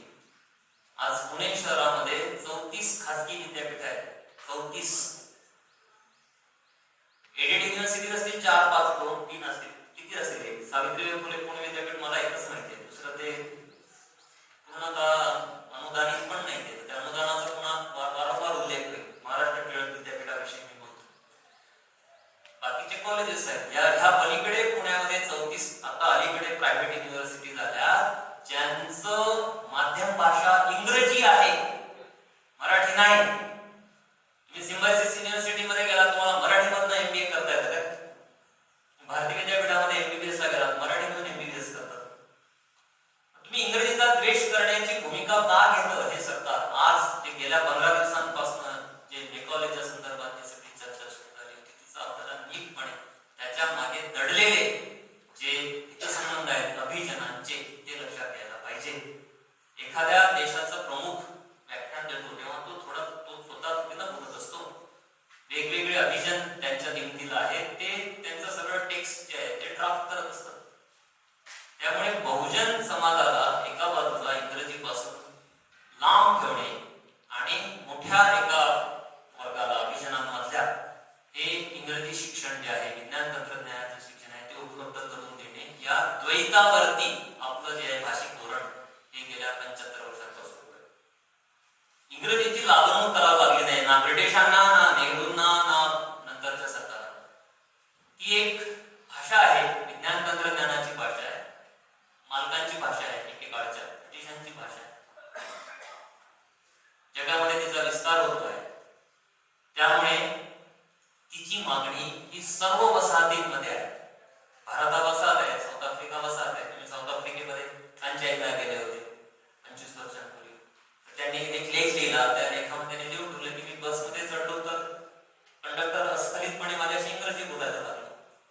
त्यांनी त्याचा संबंध हा भारतातल्या सगळ्या जाती व्यवस्थेशी जोडला आणि त्यांनी मांडलं की आपल्याकडे मात्र इंग्रजीचं हरण झालं. हरण म्हणजे ते पळून निघेली. ब्रिटिश काळामध्ये सुद्धा मोठ्या प्रमाणावर अभिजनांनी इंग्रजीवरती वर्चस्व प्रस्थापित केलं. त्याचा स्टॅटिस्टिकल डेटा आज उपलब्ध आहे. एल्फिन्स्टन कॉलेजमध्ये किती लोक इंग्रजी शिकत होते, डेक्कन कॉलेजमध्ये किती लोक इंग्रजी शिकत होते, फर्ग्युसन कॉलेजमधला कास्ट वाईज डेटा उपलब्ध आहे. तो तुम्ही पाहू शकता, वाचू शकता, त्याची माहिती घेऊ शकता. इंग्रजी हे आधुनिक भारतामध्ये उच्च जातीय अभिजनांच्या सांस्कृतिक वर्चस्वाची भाषा बनली. ती आधी ब्रिटिश काळामध्ये बनली. सुरुवातीला 19व्या शतकाच्या नंतर मुंबई विद्यापीठाची स्थापना झाली. 3 विद्यापीठ आले. ते वुड्सच्या डिस्पॅचचा परिणाम होता आणि 1857च्या बंडखोरीचाही परिणाम होता. दोन्हींचा एकत्रित परिणाम आहे मुंबई विद्यापीठ. त्यानंतर विद्यापीठांचा विस्तार झाला आणि आपण पाहतो की भारतभर एक असा मोठा, ज्याला इंग्रजीमध्ये इंग्लिश एज्युकेटेड एलिट असं म्हटलं जातं, आंग्ल विद्या विभूषित अभिजन असं म्हणता येईल. सोप्या भाषेमध्ये इंग्रजी शिकलेले अभिजन, हा अभिजन भारतभर निर्माण झाला आणि या अभिजनाच्या नेतृत्वाखाली खरं तर भारताची वेगवेगळी जी काही धोरणं आहेत, सगळी धोरणं, तुम्ही कोणतं पण धोरण घ्या, पाणी धोरण घ्या, शिक्षण धोरण घ्या, आणखी कोणतं धोरण असेल, अर्बनायझेशनचं घ्या, जे कोणती धोरणं आखली जातात ते हे एलिट जे असतात ते एलिट आखत असतात आणि त्यांच्या पुढाकारामध्ये धोरणं येतात. आता मराठवाड्यामध्ये एक कृषी विद्यापीठ आहे परभणीला. असे 4 कृषी विद्यापीठ आहेत 4 वेगवेगळ्या प्रदेशांमध्ये. आपल्याला छान वाटतं कृषी विद्यापीठ मराठवाड्याला मिळालं. असं तर ते आपोआप मिळालेलं नाही. मराठवाडा विकास परिषदेच्या संघर्षातून मराठवाडा जे काही मिळालं त्याच्यामध्ये एक आंबेजोगाईला कॉलेज मिळालं, मेडिकल कॉलेज. परभणीला कृषी विद्यापीठ मिळालं. तसं आपोआप मिळालेलं नाही. मराठवाड्याला आपोआप काहीच नाही मिळालं. हे विद्यापीठ तरी आपोआप कुठे मिळालं? नांदेड. तिथे कोणी सांगत नाही, पण ते नामांतराच्या चळवळीचं संस्थात्मक अपत्य स्वामी रामानंद तीर्थ मराठवाडा ते आपोआप मिळाल्याची मागणी बंद. सब सेंटर होतं पण मागणी वगैरे काही ते अचानक मिळावं असं. सकाळी उठावं तुम्ही आणि कोणी तुम्हाला गिफ्ट द्यावी ना संतापासारखी, त्याच्या ते अचानक मराठवाड्याला एक विद्यापीठ मिळालं म्हणजे एका भागाला तोडून त्याचं नाव दिलं गेलं. ते पण काही नवं विद्यापीठ वगैरे मिळालेलं नाही मराठवाड्यात. ते विद्यापीठ आणि हे परभणीचं विद्यापीठ, तर हे मराठवाड्याला संघर्षातून मिळालेली विद्यापीठ होती. त्यातलं जे परभणीचं जे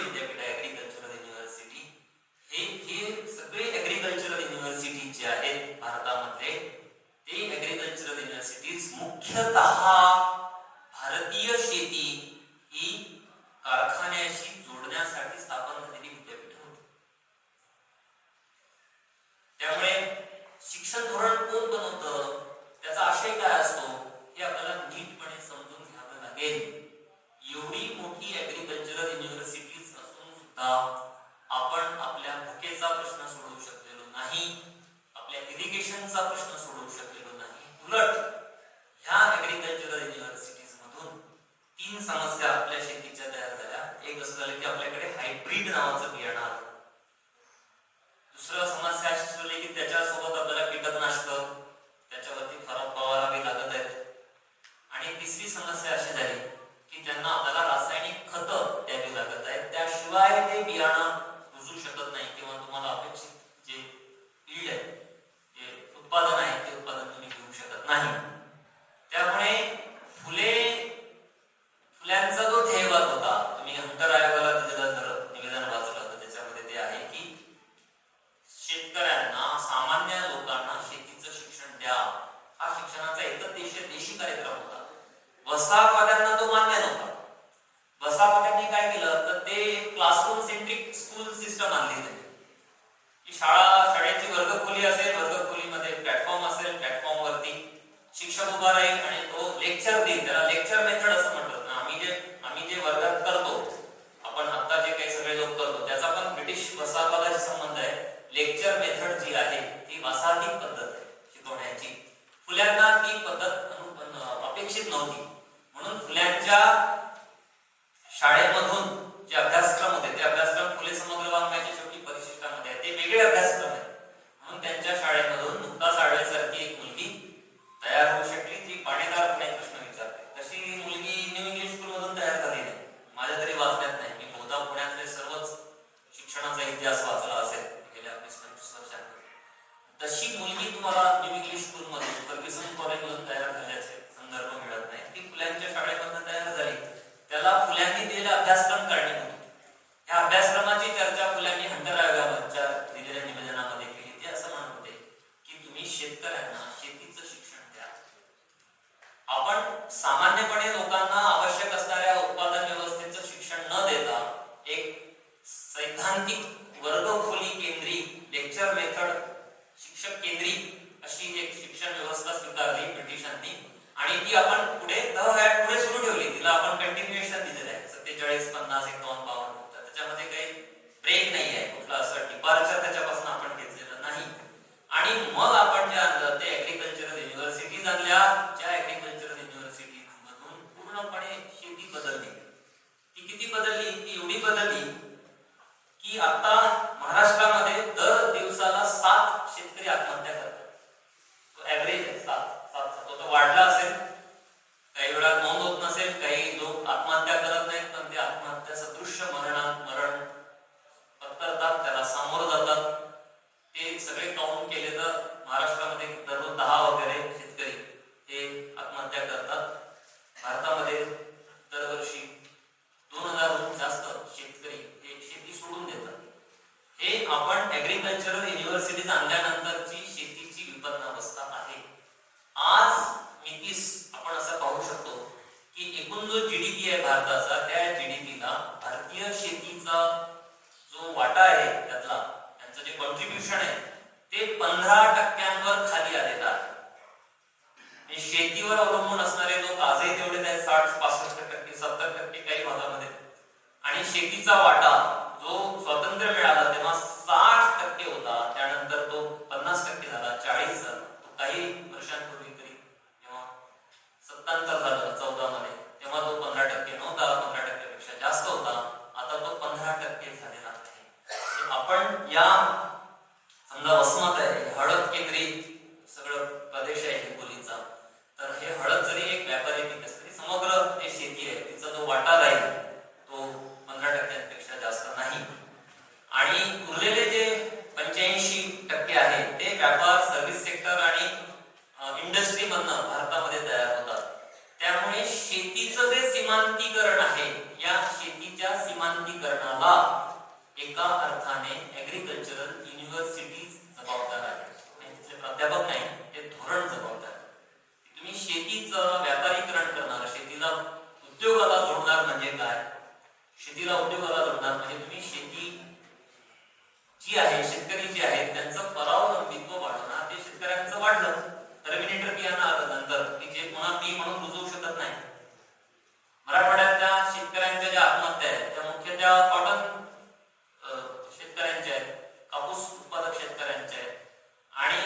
सुद्धा बियांसाठी अवलंबून होते. तुम्ही बारावालेची कथा काही लोकांना आठवत असेल, त्यांच्या बाबतीत काय डिबेट, काय डिस्कोर्स मराठवाड्यामध्ये उभा राहिला, ते शेतीचं कापसाचं जे बी आहे ते बी तयार करत होते, त्यांच्या संदर्भामध्ये काय लिटिगेशन झालं आणि काय पुढे चर्चा झाली तुम्ही आठवून बघू शकता. 25 वर्षांपूर्वीचा तो डिबेट आहे. तिथपासून जे शेतकऱ्यांच्या आत्महत्येचा सिलसिला सुरू आहे तो अजूनही सुरू आहे. त्याचा संबंध हा आपल्या शिक्षण व्यवस्थेशी पण आहे. ज्या प्रकारचं विद्यापीठीय शिक्षण आपण स्वीकारलं, ज्या प्रकारचं उच्च शिक्षण केंद्रित धोरण आपण स्वीकारलं, ज्या प्रकारचं विद्यापीठ केंद्रित धोरण आपण स्वीकारलं, त्याच्यामधनं एक विशिष्ट एक अभिजनवाद हा भारतामध्ये तयार झाला आणि त्या अभिजनवादाच्या प्रभावामध्ये भारतीय शिक्षण हे आकारात आलं. या पार्श्वभूमीवर 2020 मध्ये राष्ट्रीय शिक्षण धोरण आलं. आता राष्ट्रीय शिक्षण धोरण 64 पानांचं डॉक्युमेंट आहे, हे सर्वांनी वाचायला पाहिजे. ते खूप दिवस, खूप वर्ष मराठीमध्ये उपलब्ध नव्हतं, जे की सहज शक्य आहे. केंद्र सरकारला काय शक्य नाही, तुम्ही सुद्धा कोणी पण व्यक्ती ते मराठीमध्ये अनुवाद करू शकलं 2-3 दिवसांमध्ये. पण सरकारने ते दीर्घकाळ भारतीय भाषांमध्ये अनुवादित रूपामध्ये प्रसिद्ध केलं नाही. त्यासाठीच्या मागण्या झाल्या, खूप अडथळे तयार झाले. तेव्हा एक ड्राफ्ट हा मराठीमध्ये उपलब्ध करून दिला. अन्यथा हे डॉक्युमेंट 64 पानांचं दीर्घकाळ इंग्रजीमध्ये ठेवलंय. परत तुम्ही मेकॉलेला का दोष देता? तुम्ही उठसूट मेकॉलेला टीका करता, त्याला शिवीगाळ करता, त्याला विलन म्हणून प्रोजेक्ट करता. शिक्षण व्यवस्थेमध्ये तर मेकॉले विलनच आहे. सामान्यपणे कोणाला विचारा ते विलन म्हणून मेकॉलेला प्रोजेक्ट करते. मग तुमचं राष्ट्रीय शिक्षण धोरण कोणत्या भाषेमध्ये काढा? 2020 चं धोरण कोणत्या भाषेत? हिंदीमध्ये पण आहे, पण ते मुख्यतः इंग्रजी आहे. जे डिबेट झाला, जे कोट केलं, साईट केलं, मूळ लिहिलं ते इंग्रजीमध्ये लिहिलं. ते इस्रोचे चेअरमन, त्याचे अध्यक्ष होते, इस्रोचे डायरेक्टर कस्तुरीरंगन, ते साऊथ इंडियन होते, ते थोडी हिंदीमध्ये लिहू शकणार. त्यांनी सगळ्यांनी मिळून ते डॉक्युमेंट इंग्रजीमध्येच दिलं. चर्चा जी केली ती इंग्रजी ड्राफ्टवरतीच झालेली आहे. ते नंतर मराठी, हिंदीमध्ये आणि नंतर मराठीमध्ये उपलब्ध करून दिले. आता तुम्ही मराठी वाचू शकता, पण पूर्वी जेव्हा ते इंग्रजी होतं तेव्हा पण ते तुम्ही तेव्हाच वाचायला पाहिजे होतं. या ड्राफ्टचा एक विघातक परिणाम हा भारताच्या शिक्षण व्यवस्थेवर होणार आहे.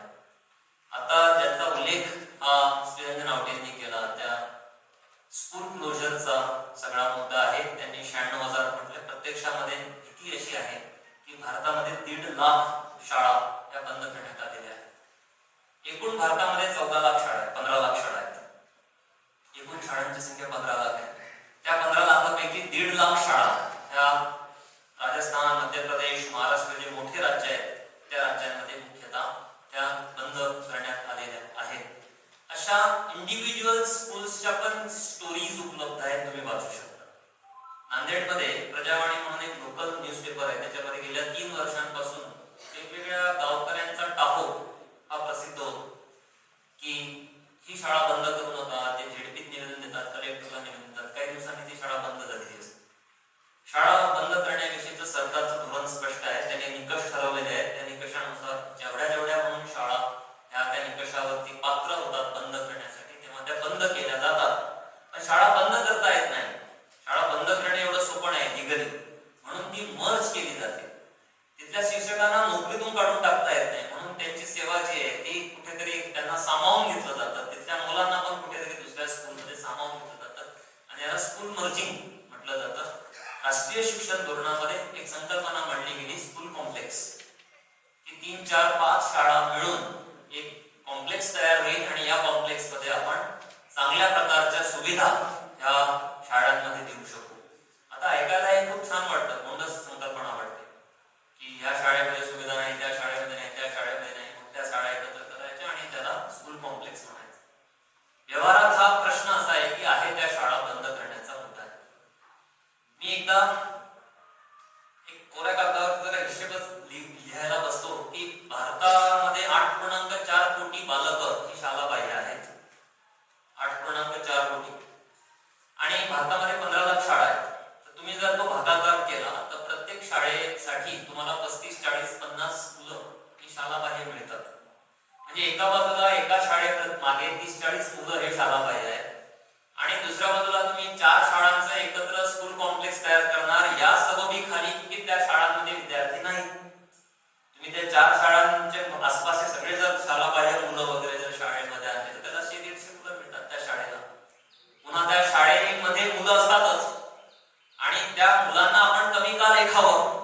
जेव्हा की जपानमध्ये एका मुलीसाठी एक पूर्ण रेल्वे स्टेशन सुरू ठेवण्यात आलेलं होतं. युरोपमध्ये आणि सगळीकडे जेव्हा परिघावरती लोक राहतात वेगवेगळ्या कारणांनी, तेव्हा अल्पसंख्येच्या विद्यार्थ्यांच्या शाळांना पण त्याच सुविधा दिल्या जातात ज्या इतर शाळांना दिल्या जातात. भारतामध्ये मात्र तसं नाही. त्यामुळे विद्यार्थी संख्या कमी असलेल्या ज्या सगळ्या शाळा आहेत त्या आदिवासींच्या आहेत, त्या भटक्या जमातीच्या आहेत, त्या दुष्काळग्रस्त प्रदेशामध्ये आहेत. कारण सर्वात जास्त मायग्रेशन हे दुष्काळग्रस्त भागामध्ये होत असतं. तुम्हाला पुण्या मुंबईमधनं एकही कुटुंब मराठवाड्यामध्ये आलं, स्थिर झालं, आनंदाने राहत असं दिसणार नाही. आपले लाखो लाखो लोक आहेत मुंबईमध्ये. पुण्यामध्ये लाखो, तुम्ही कोणाच्याही फ्लॅटमध्ये जा, कोणाच्या घरी जा, तिथे येणाऱ्या कुठल्या बाईंना विचारा की तुम्ही कुठल्या, त्या सांगतात मी गंगाखेडची, मी परभणीची, मी बीडची, मी नांदेडची, मी यवतमाळची वगैरे. त्या स्पष्टपणे सांगतात त्यांची गाव. सोलापूरच्या जास्त आहेत तिकडे. सोलापूर निम्मा दुष्काळी, मराठवाडा बहुतेक मराठवाडा दुष्काळी एका अर्थाने, इरिगेशन जर सोडलं. या कोरडवाहू पट्ट्यामधून मोठ्या प्रमाणावरती मायग्रेशन होत असल्यामुळे इथल्या ज्या शाळा आहेत त्या शाळा यांची संख्याही कमी झाली. त्यामुळे तिथे कमी झालेली जे लोक आहेत, तिथे राहिलेले जे लोक आहेत, ते पुन्हा आणखी मार्जिनलाइज्ड आहेत. म्हणजे ते तिकडे पण जाऊ शकत नाही म्हणून इथे राहतात. मोठ्या शहरांचं भय किंवा इतर अपात्रता त्यांना गावाशी बांधून ठेवते आणि त्या लोकांच्या अल्पसंख्येचं कारण देऊन ह्या शाळा बंद केल्या जातात किंवा त्या स्कूल कॉम्प्लेक्स मुंडस नावाखाली त्या मर्ज केल्या जातात. आता स्कूल कॉम्प्लेक्स ही एक भयंकर एका अर्थाने एक व्यवस्था आहे यासाठी की आपल्याकडे आपण खूप लांबचं अंतर जे आहे ते लांबचं अंतर हे कापून काढू शकत नाही. विशेषतः मुलींसाठी ही बाब एवढी सोपी राहत नाही विशिष्ट अशा टप्प्यानंतर. आणि इकडे उमरी नावाचं गाव आहे नांदेड जिल्ह्यामध्ये. त्या गावामध्ये एक बातमी वृत्तपत्रामध्ये आली ती इतकी भयंकर होती की एका बसला शेकडो मुलं त्या बसमध्ये चढली आत. म्हणजे शेकडो 100 मुलं आतमध्ये चढली असतात. आणि काही मुलं बाहेरून वाट बघत होती बसमध्ये एंट्री मिळण्यासाठी. संध्याकाळ झालेली होती आणि त्या बसच्या मागे लोटकळलेली एक छोटी मुलगी, 8 वर्षांची 9 वर्षांची ती मुलगी होती. तिचा हात निसटला आणि ती खाली पडली. ड्रायव्हरला माहिती नाही, त्याने गाडी मागे घेतली आणि त्या मागच्या चाकाखाली चिरडून ही मुलगी गेली.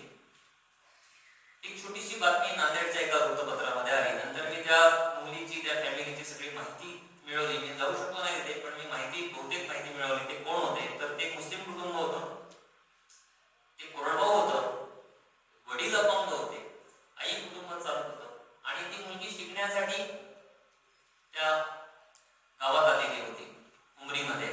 आणि ती यासाठी आलेली होती की त्या काळामध्ये ज्या शाळा बंद झाल्या होत्या त्या शाळांसाठी सरकारने घोषणा करावी लागते ना की जाण्या येण्याची सोय सरकार करेल. म्हणजे काय करेल?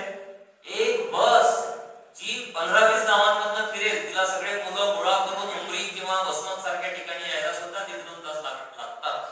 परत जायला 1.5-2 तास. शेवटचं जे घर असेल त्याला जायला तिला 1.5-2 तास लागतील. अशा पद्धतीने त्यांनी त्या बसेसची एक अरेंजमेंट नांदेडमध्ये केलेली होती. ती सुद्धा नंतर बंद झाली. शाळा बंद करताना जे प्रॉमिस केलं जातं ते प्रॉमिस काही भारतामध्ये, महाराष्ट्रामध्ये पाळलं गेलं नाही. त्यामुळे 15 दिवसांपूर्वी एका पाहणीमध्ये असं आढळलं की महाराष्ट्रामध्ये सर्वाधिक जास्त शाळाबाह्य मुली आहेत भारतामध्ये. एमपी मध्ये नाही, राजस्थानमध्ये, त्या महाराष्ट्रामध्ये. हे असं राज्य जे अदरवाईज शहरीकरण आणि औद्योगिकरणाच्या निकषावरती तमिळनाडूच्या खालोखाल आहे. तमिळनाडू आहे वरती, पण तमिळनाडू खालोखाल महाराष्ट्र आहे. आज 2 निकषावर, शहरीकरण आणि औद्योगिकीकरणाच्या निकष. या राज्यामध्ये तमिळनाडूपेक्षा जास्त, कितीतरी जास्त ह्या शाळाबाह्य मुली आहेत. याची कारणं शोधताना पुन्हा आपल्याला त्या राष्ट्रीय शिक्षण धोरणाकडे जावं लागतं की ज्या धोरणाने स्कूल कॉम्प्लेक्स या संकल्पनेच्या नावाखाली सरकारी शाळा बंद करण्याच्या भूमिकेला पाठिंबा दिला. दुसरी एक गोष्ट राष्ट्रीय शिक्षण धोरणातून अशी झाली की वाढतं जे खासगीकरण आहे उच्च शिक्षणाचं, या वाढत्या खासगीकरणाला राष्ट्रीय शिक्षण धोरण हे बांध घालत नाही, कुठेही घालत नाही. मला 5 ते 6 वर्षांमध्ये या शिक्षण धोरणाच्या अंमलबजावणीनंतर असं कुठेच दिसणार नाही की उच्च शिक्षणाचं खासगीकरण जे आहे ते खासगीकरण या शिक्षण धोरणाने रोखलेलं आहे.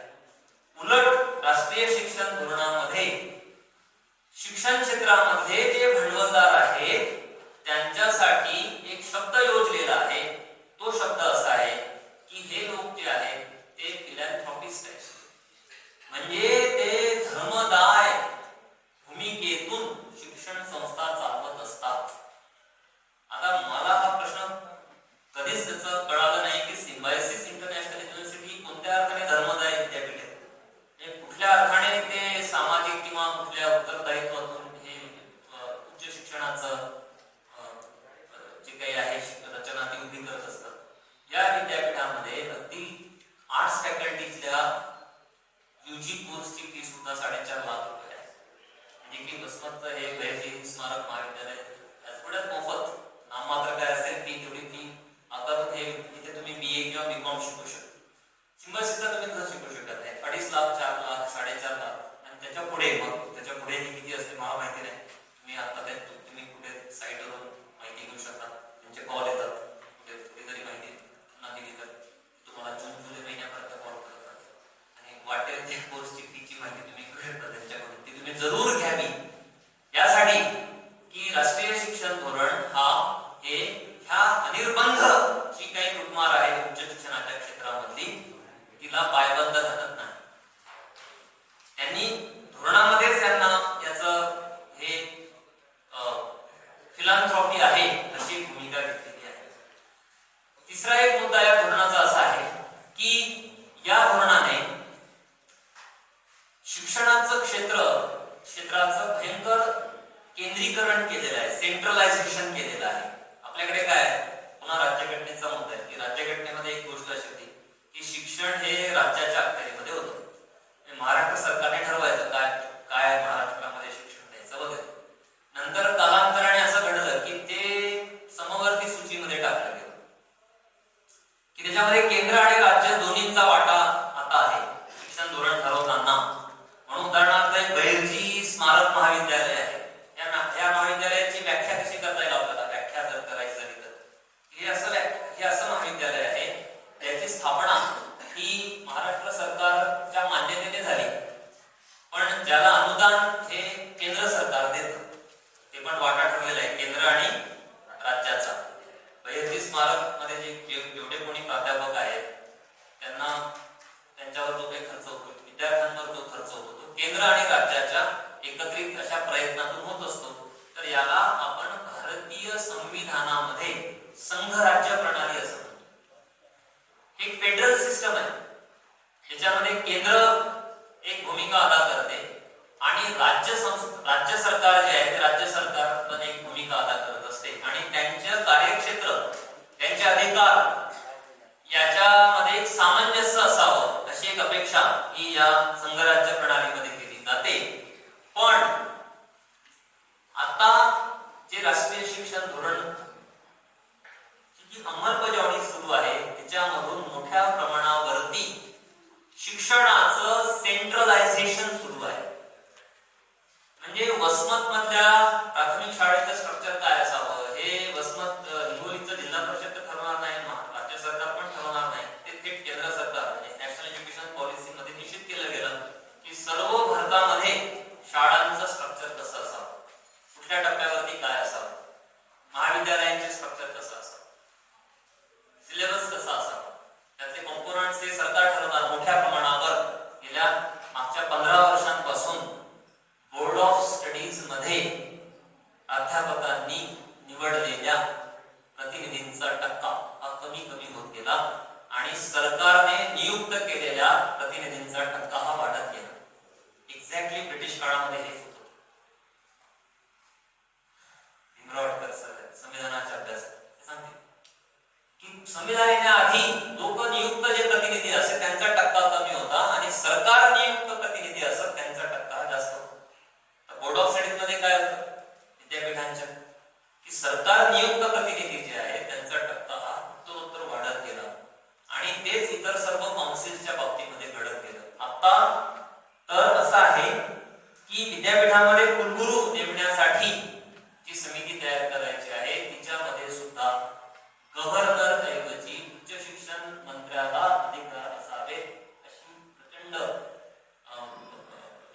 प्रकारचं प्रेशर हे जे काही आहे कायदे वगैरे करणाऱ्या बॉडीजवरती या सत्ताधाऱ्यांचं आहे की ते बदललं पाहिजे महाराष्ट्रामध्ये. आणि दुसरी एक बाब अशी याच्याशी संबंधित की राज्यपालांचे जे अधिकार आहेत उच्च शिक्षणाच्या संदर्भामध्ये ते कसे कमीत कमी करता येतील याकडे पण कर. तिसरी एक बाब अशी की युजीसी जी समिती आहे, खरं त्याच्यामधला ग्रँट्स हा शब्द महत्वाचा आहे, युनिव्हर्सिटी ग्रँट्स कमिशन. ते पूर्वी जेव्हा वाजपेयी सरकार होतं तेव्हा त्यांनी एक भूमिका मांडली होती की युजीसीचं नामकरण हे युनिव्हर्सिटी एज्युकेशन कमिशन करायचं. त्यांना कोणत्या शब्दावर आक्षेप होता? परत तेच आहे सगळं. म्हणजे ते खरं तर ते चांगली गोष्ट होती ब्रिटिशांकडनं आपल्याकडे आली की सरकारवर काही तर जबाबदारी आहे ग्रँट देण्याची, ती पण तुम्ही नाकारता आणि त्यांच्यावर टीका करता ब्रिटिशांवर. तर तेव्हा ते होऊ शकलं नाही. तुम्हाला माहिती आहे की किती राजकीय अस्थिरता होती वाजपेयी सरकार तिन्ही वेळा. ते तुम्हाला इतिहासात जाऊन ते बघता येईल की त्यांचं काय कसे ते राहिले. 13 दिवस नंतर 13 महिन्यानंतर 5 वर्ष. आता जे आहे ते आता युजीसी जवळपास ते कालबाह्य होण्याच्या पॉइंटला उभी आहे. ऑलरेडी रुसा नावाची समांतर यंत्रणा सरकारने उभी केलेली आहे आणि त्या व्यतिरिक्त National Commission on Higher Education अशी स्थापन करण्याच्या पॉइंटला भारत सरकार आहे. परवाच त्याच्याविषयीचे बरेच निर्णय हे घेतले गेले राज्य सरकारकडून आणि केंद्र सरकारकडून. तर ह्या जुन्या संस्था मोडकळीस काढून त्यांच्या जागी नव्या कमी उत्तरदायित्व असलेल्या, कमी लोकशाहीला वाव असलेल्या, म्हणजे लोकशाही कमी असेल त्याच्यामध्ये, उत्तरदायित्व कमी असेल आणि मुख्य म्हणजे संविधानिक जे मूल्य आहेत, विशेषतः सरनाम्यामध्ये आपण ज्यांना आदर्श मूल्य मानतो त्या मूल्यांचा फारसा काही कुठे ठाव ठिकाणा नसलेल्या ह्या संस्था असतील ज्या थेटपणे पंतप्रधानांना उत्तरदायी असतील. आता भारतामध्ये काय होतं की एक ठीक आहे, एक राजकीय प्रणाली आहे, तुम्ही पंतप्रधान होता, राष्ट्रपती वगैरे होता, आणखी वेगवेगळे मुख्यमंत्री, राज्यपाल वगैरे होता, हे ठीक आहे, एक राजकीय रचना आहे. पण याच्या व्यतिरिक्त पण एक सगळी संविधानिक रचना होती जी बऱ्याच अंशाने आपण राजकारणापासून लांब ठेवलेली. रिझर्व्ह बँक ऑफ इंडिया आहे, सुप्रीम कोर्ट ऑफ इंडिया आहे, युनिव्हर्सिटी ग्रँट्स कमिशन आहे. त्याच्यात नियुक्तीमध्ये थोडंफार असेल सरकार, पण त्या सरकार व्यतिरिक्त पण त्याचं एक पॉसी ऑटोनॉमस असं अंशतः स्वायत्त अशी सगळी ती रचना होती. ती स्वायत्तता या राष्ट्रीय शिक्षण धोरणामध्ये धोक्यात आली आणि याच्यामुळे हे शिक्षण धोरण जे आहे हे अधिकाधिक केंद्रीकरण करणारं धोरण आहे असं म्हटलं जातं. सेंट्रलायझेशन करणारं धोरण आहे उच्च शिक्षणाचं आणि प्राथमिक शिक्षणाचं सुद्धा. याच्यामधून जे धोक्यात येईल ते भारतीय संविधानाचं संघराज्य स्वरूप. आणि हे जेव्हा धोक्यात येईल तेव्हा आपण अधिक केंद्रीकरणाकडे जाऊ. आणि भारतामध्ये असं आहे की कुठल्याही प्रणालीचं अधिक केंद्रीकरण म्हणजे सेंट्रलायझेशन हे घातक आहे. कारण आपण एका अर्थाने केवळ भारत नाही आहोत, आपण वेगवेगळे राज्य पण आहोत, आपण वेगवेगळे भूप्रदेश पण आहोत. आपल्याला लोकल पण एक लाईफ आहे, आपल्याला इथलं सुद्धा काही एक अधिकार आहे. म्हणून तर आता स्थानिक स्वराज्य संस्थांच्या निवडणुका आहेत सुरू आहेत, त्यानंतर राज्य सरकार आहे, त्यानंतर केंद्र सरकार आहे. त्यामुळे ह्या सर्व टप्प्यांना बायपास करून जे सेंट्रलायझेशन आहे ते घातक आहे. या राष्ट्रीय शिक्षण धोरणामध्ये आणखी एक गोष्ट ती घडती आहे, ती वेगवेगळ्या अभ्यासक्रमांचं मोठ्या प्रमाणावरती कम्युनलायझेशन होतं. म्हणतात तर ते खरं इंडियन नॉलेज सिस्टम म्हणून, पण चर्चा कशाची करतात जास्तीत जास्त, तुम्ही सरकारच्या इंडियन नॉलेज सिस्टमच्या अंतर्गत झालेल्या चर्चासत्रांची 100 चर्चासत्रांची यादी करा. एक्सरसाइज आपण करावी ना, मी सांगतो म्हणून करण्याचं काही कारण नाही. या 100 सगळ्या विषयांमध्ये मॅक्सिमम विषय जे दिसतील ते सर्व वेद, उपनिषद, भगवद्गीता, रामायण, महाभारत, महाकाव्य, भरताचं नाट्यशास्त्र. आम्ही साहित्याच्या आहोत, मग आम्हाला इंडियन नॉलेज सिस्टम काय तर उठसूट सगळे लोक म्हणतात ते भरताचं नाट्यशास्त्र शिकव. म्हणजे ते एकमेव नाट्यशास्त्राचं टेक्स्ट म्हणजे काहीतरी इंडियननेस त्याच्यामध्ये आहे. हे जे काही भारतीयत्व म्हणजे विशिष्ट अशा अभिजात संपूर्ण संस्कृतीमध्ये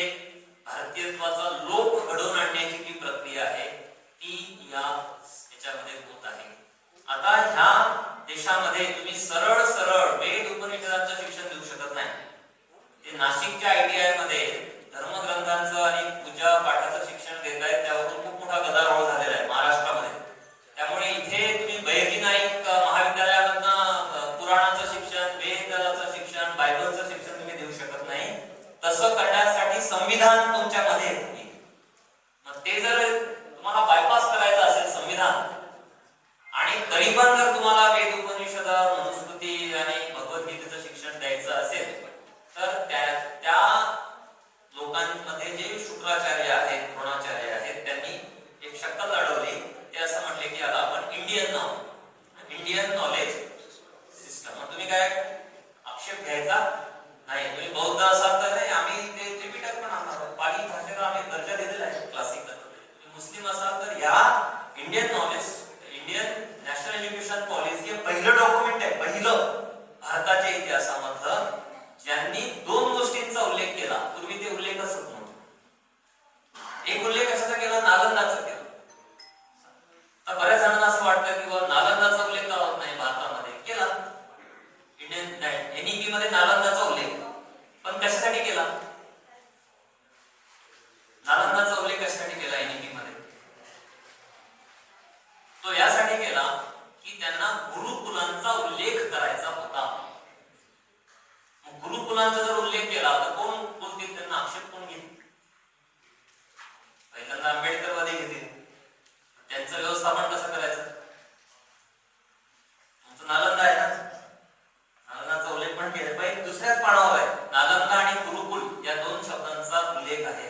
लक्षात घ्या, हे केवळ शब्द नाही आहे, ही एक भयंकर स्ट्रॅटेजी आहे की सबोलंकारी भूमिका घ्यायची आणि त्याच्यामध्ये नालंदाच्या शेजारी गुरुकुलांना आणून बसवायचं. वस्तुतः गुरुकुल आणि नालंदा हे एका अर्थाने शत्रुभावी अशा प्रकारच्या संस्था आहेत. त्या एकच संस्था नाही आहेत. नालंदा एक विद्यापीठ होतं, ते 10,000 विद्यार्थी शिकत होते, जगभरातले होते, प्राध्यापक जगभरातले होते, सर्वांना प्रवेश होता. अनेक लोकांच्या दातृत्वातून ते उभं राहत होतं. बहुमजली तिथे ग्रंथालय होतं, त्याचे वर्णन उपलब्ध आहे. गुरुकुलांचं तसं नाही. गुरुकुलांमध्ये शूद्रांना प्रवेश नाही, स्त्रियांना प्रवेश नाही. तुम्हाला ते सगळं माहिती आहे. इतिहास मनुस्मृतीमध्ये त्याविषयीच्या आज्ञा, ह्या आज्ञा म्हणून रेखांकित लिहून ठेवण्यात आलेल्या आहेत की कुणी काय शिक्षण घ्यावं आणि ते जर व्हायलेट केलं तर काय शिक्षा द्यावी, याचे स्पष्ट निर्देश मनुस्मृतीमध्ये आहेत. त्यामुळे गुरुकुलांचा उल्लेख हा यापूर्वीच्या शिक्षण आयोगांमध्ये होत नव्हता. 64च्या आयोगात नाही आहे. 64ची जी पॉलिसी आहे त्यामध्ये तो नाही. 86चं जे न्यू एज्युकेशन पॉलिसी त्याच्यामध्ये पण नाही. ह्या राष्ट्रीय शिक्षण धोरणामध्ये याचा उल्लेख. आणि इथे सुद्धा एक प्रकारचा वर्णांकार आहे की ही आमची परंपरा आहे आणि ही आम्ही आमच्या राष्ट्रीय शिक्षण धोरणामध्ये आणत आहोत. ती आणल्याबरोबर ते जे संपूर्ण जे ब्राह्मणी शिक्षणाचं जे मॉडेल होतं प्राचीन काळामधलं, त्याला राजमान्यता बहाल करण्यात आली. नावासाठी दोन गोष्टींचा उल्लेख आहे. एक आहे नालंदा आणि दुसरा आहे मदरसा. आता मदरशाला हिंदुत्ववाद्यांचा किती विरोध आहे? मी वसमतमधल्या कुठल्या पण हिंदुत्ववाद्याला विचारा, इथे कोणी हिंदुत्ववादी असतील त्यांनी पण सांगावं की आमचा मदरशाला विरोध आहे की नाही. आहे म्हणते ते मदरशांना विरोध आहे, NEPचा नाही. त्यांनी तिन्ही धार्मिक समूहांमधल्या अभिजनांना आश्वस्त केलं. काय आश्वस्त केलं? की आम्ही तुमच्या धार्मिक परंपरांचा एका अर्थाने आदर करतो. तुम्ही बौद्ध असाल तर नालंदाचा आदर करतो, तुम्ही जर मुस्लिम असाल तर मदरशांचा करतो, आणि तुम्ही जर हिंदू असाल तर गुरुकुलांचा करतो. पण या तिन्ही संस्था एक नाही आहेत. मदरसा एक पूर्ण वेगळी सिस्टम आहे. ती इस्लाम केंद्रीय आहे आणि ती फक्त मशिदींशी संबंधित आणि मशिदींसोबत जोडलेली आहे. गुरुकुल पूर्ण वेगळे आहेत आणि नालंदा हे पूर्णपणे वेगळी इन्स्टिट्यूशन आहे. याचा उल्लेख नॅशनल एज्युकेशन पॉलिसीच्या अगदी सुरुवातीला. आता काय होणार आहे? आता ते शाळांमधून, महाविद्यालयांमधून बुद्धाचा विचार शिकवणार का? इस्लामचा विचार शिकवणार आहेत का? नाही. नाशिकला तुम्ही पूजा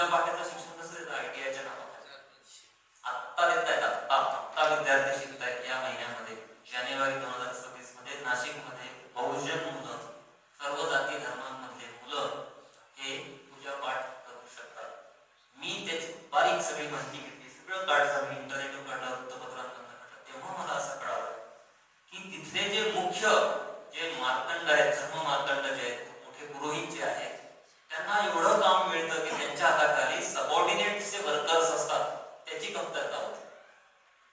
मी कॉन्ट्रॅक्टर आहे मोठा, स्मारक महाविद्यालयामध्ये मोठा सभागृह बांधत, मी थोडी बांधणार ना, मला मिस्त्री लागतील, त्या मिस्त्रीच्या हाताखाली कामगार लागतील, तर ते कसे मिळवायचे?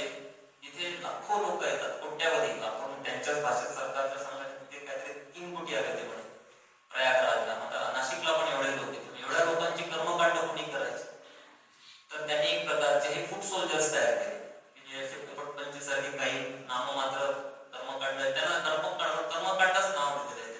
ते मूळ वैदिक शिक्षण पण देण्याच्या भानगडीत पडणार नाही. एक नॉमिनल पूजा पाठ करण्याचं जे तंत्र आहे ते त्यांना ते शिकवतील, ते सुद्धा ITI म्हणजे गव्हर्नमेंट रिकॉग्नाइज, गव्हर्नमेंट एडेड. पुन्हा ते एडेडचा मुद्दा येतो ब्रिटिशांना. त्या काळामध्ये ब्रिटिशांनी कटाक्षाने सांगितलं होतं की आम्ही एडेड स्कूल्स मध्ये धार्मिक शिक्षण देणार नाही. त्यांनी अस्पृश्यांना शाळांमध्ये प्रवेश दिला, कॉलेजेसमध्ये प्रवेश दिला. धार्मिक शिक्षण देणाऱ्या मिशनऱ्यांना त्यांनी रोखलं. ईस्ट इंडिया कंपनीने मिशनऱ्यांना रोखलेलं आहे. तुम्हाला माहिती आहे पहिलं मराठी पुस्तक कुठे प्रसिद्ध झालं? नांदेडमध्ये तर नाही झालं, वसमतमध्ये नाही, परभणीत नाही, पुण्यात पण नाही, मुंबईत पण नाही, श्रीरामपूरला झालं, बंगालमध्ये झालं. तिकडे का झालं? कारण तिकडे मिशनरी होते, मिशनऱ्यांनी तिथेच रोखलं होतं, तुम्ही इकडे ईस्ट इंडिया कंपनीच्या प्रांतात यायचं नाही. आपल्याला काय सांगण्यात येतं की सगळे ब्रिटिश कोण होते? ख्रिश्चन होते. सगळे मध्ययुगीन मुस्लिम शासक कोण होते? तर ते इस्लाम धर्मी होते. ऍज इफ की ते सगळा इस्लामचा प्रचार करण्यासाठी भारतामध्ये आले होते. महाराष्ट्रामधल्या मिशनऱ्यांना सुद्धा ब्रिटिशांनी बेसन घातलेली होती. त्यांना मर्यादा आखून दिली होती की इथपर्यंतच तुम्ही तुमचं काम करायचं आहे.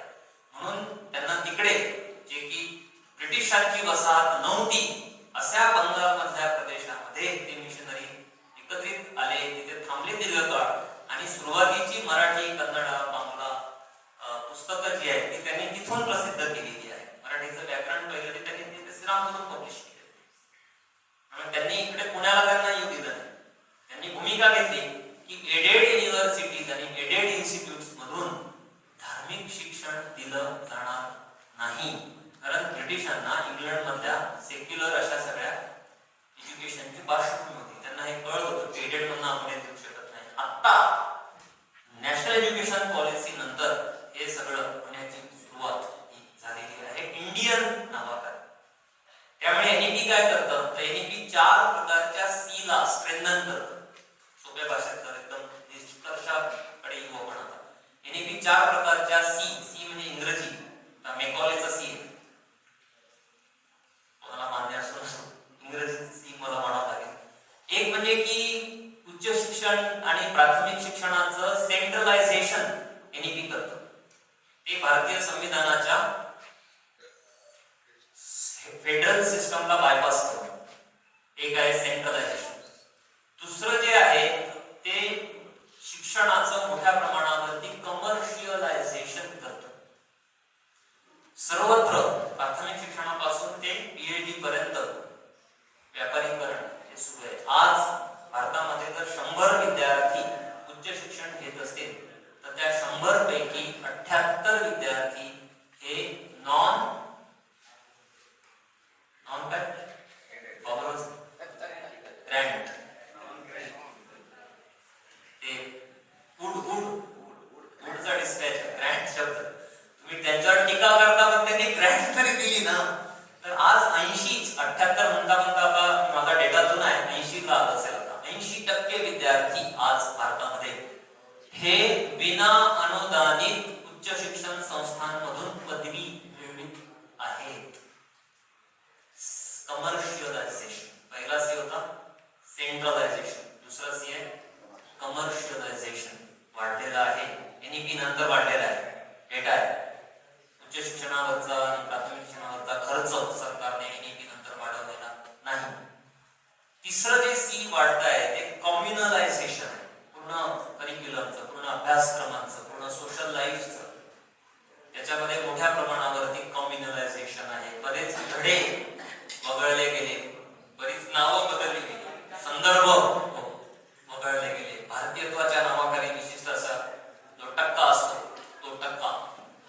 इतिहासाच्या पाठ्यपुस्तकामधला इतरत्र हा वाढवला गेला.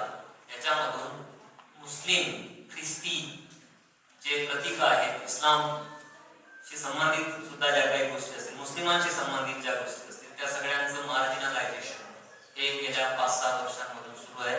त्याला NEP अप्रत्यक्षपणे पाठबळ देते. आपण त्या अर्थाने शालेय जीवनाच्या बाबतीमध्ये सेक्युलर नाही आहोत. यापूर्वीचे पण आणि आताचे पण स्टडीज असं सांगतात की शाळेमधून विद्यार्थ्यांचं जास्त मोठ्या प्रमाणावरती कम्युनलायझेशन होतं. मी अशा शाळेमध्ये शिकलो 1ली ते 10वी की ज्या शाळेमध्ये एकही मुस्लिम विद्यार्थी नव्हता.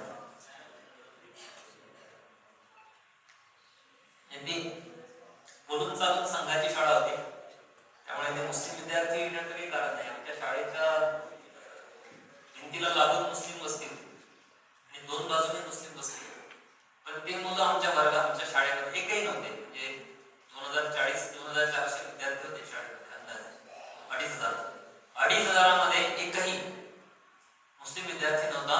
जेव्हा की आमच्या गावामध्ये मुस्लिम लोकसंख्येचं प्रमाण हे एकूण लोकसंख्येमध्ये 40% होतं. इतर गावांपेक्षा जास्त होतं, तरी पण नाही. हे कम्युनलायझेशन आहे शाळांचं, जे पूर्वीपासून होतं त्याला आता या काळामध्ये अभ्यासक्रमामधल्या कम्युनलायझेशनची जोड मिळाली आणि आम्हाला आता प्रेशर आहे मोठं विद्यापीठांवर आणि शाळांवर, कॉलेजेसवर, की ते इंडियन नॉलेज सिस्टम मध्ये धडे तुम्ही आणा, त्याचा अभ्यासक्रम आणा, ते ऑप्शनल आणा, सक्तीचा आणा. ते मला त्याचे तपशील सांगता येणार नाही, पण ते IKS नावाचं एक प्रकार शाळा, कॉलेजेस, विद्यापीठांमधून मोठ्या प्रमाणावर रुजवण्यात आलेला आहे. 3रा C जो स्ट्रेंथन होतोय तो कास्ट आहे. कारण भारतीय शिक्षणाला सर्वात मोठं ग्रहण जे आहे ना ते जातीचं आहे. ते पूर्वीपासून आहे. तुम्ही कुठली पण शिक्षण संस्था काढा, शिक्षणाचा कोणताही व्यवहार काढा, त्याच्यामध्ये विशिष्ट अशा जातीचा प्रभाव हा तुम्हाला दिसतो. एक तर संस्था जातीच्या नावे असतात, जातीच्या नावे नसल्या तरी विशिष्ट जातीचं प्राबल्य हे त्या संस्थांवरती असतं. एका अर्थाने सरकारी भासणारी विद्यापीठ असतात, म्हणजे ती विद्यापीठ सरकारी असतं, पण त्या विद्यापीठांमध्ये सुद्धा जातींचा खूप मोठा प्रभाव असतो. तो इतका जास्त असतो की तुम्हाला अनंतराव सर आता इथे होते, त्यांच्या कादंबऱ्या आहेत त्यावरती, की महाविद्यालयांमध्ये आणि कॉलेजेसमध्ये जात ही किती प्रभावी असते याचं तुम्ही म्हणजे त्याचं एक प्रत्यय हा तुम्हाला येईल जेव्हा तुम्ही त्या सगळ्या गोष्टींच्या आतमध्ये जाल, खोलात जाल, एक प्रश्न विचाराल, तेव्हा ते सगळे हितसंबंध जे असतात ते सगळे असे उफाळून हिंसक रूपामध्ये तुमच्यावरती चाल करून येऊ शकतात. जातीने भारतीय शिक्षण व्यवस्थेला वेढलेला आहे आणि NEP जे आहे ते याच्यावरती स्क्रॅच सुद्धा आणत नाही. हे कुठेही असं लिहिलेलं नाही की आम्ही जाती निरपेक्ष शिक्षण व्यवस्था निर्माण करू. हे भारतीय शिक्षण व्यवस्था ही संविधानाला अपेक्षित अशी शिक्षण व्यवस्था आहे का? तर मी असं उत्तर देईल की नाही आहे. ढोबळमानाने बाह्य रूप तिचं तसं आहे. बाहेरून जर पाहाल तर चांगलं आहे की सगळं नियमानुसार चालतं, सगळं कायद्यानुसार, सगळ्या अपॉइंटमेंट्स होतात, सगळं परीक्षा होतात, ऍडमिशन होतात. पण अंतस्थ शिक्षण व्यवस्थेचं जे स्वरूप आहे ते विशिष्ट अशा जातीय हितसंबंधांचं संवर्धन करणार आहे. आपण आता उभे आहोत जिथे संविधानिक मूल्य आणि लोकशाही ही आपण त्याचं संवर्धन करू शकू का प्रस्थापित शिक्षण व्यवस्थेच्या माध्यमातून, असा एक प्रश्न उपस्थित राहू शकतो. तो तुमच्या मनामध्ये उपस्थित व्हावा आणि खदखदावा या अपेक्षेसह मी ते थांबतो. धन्यवाद.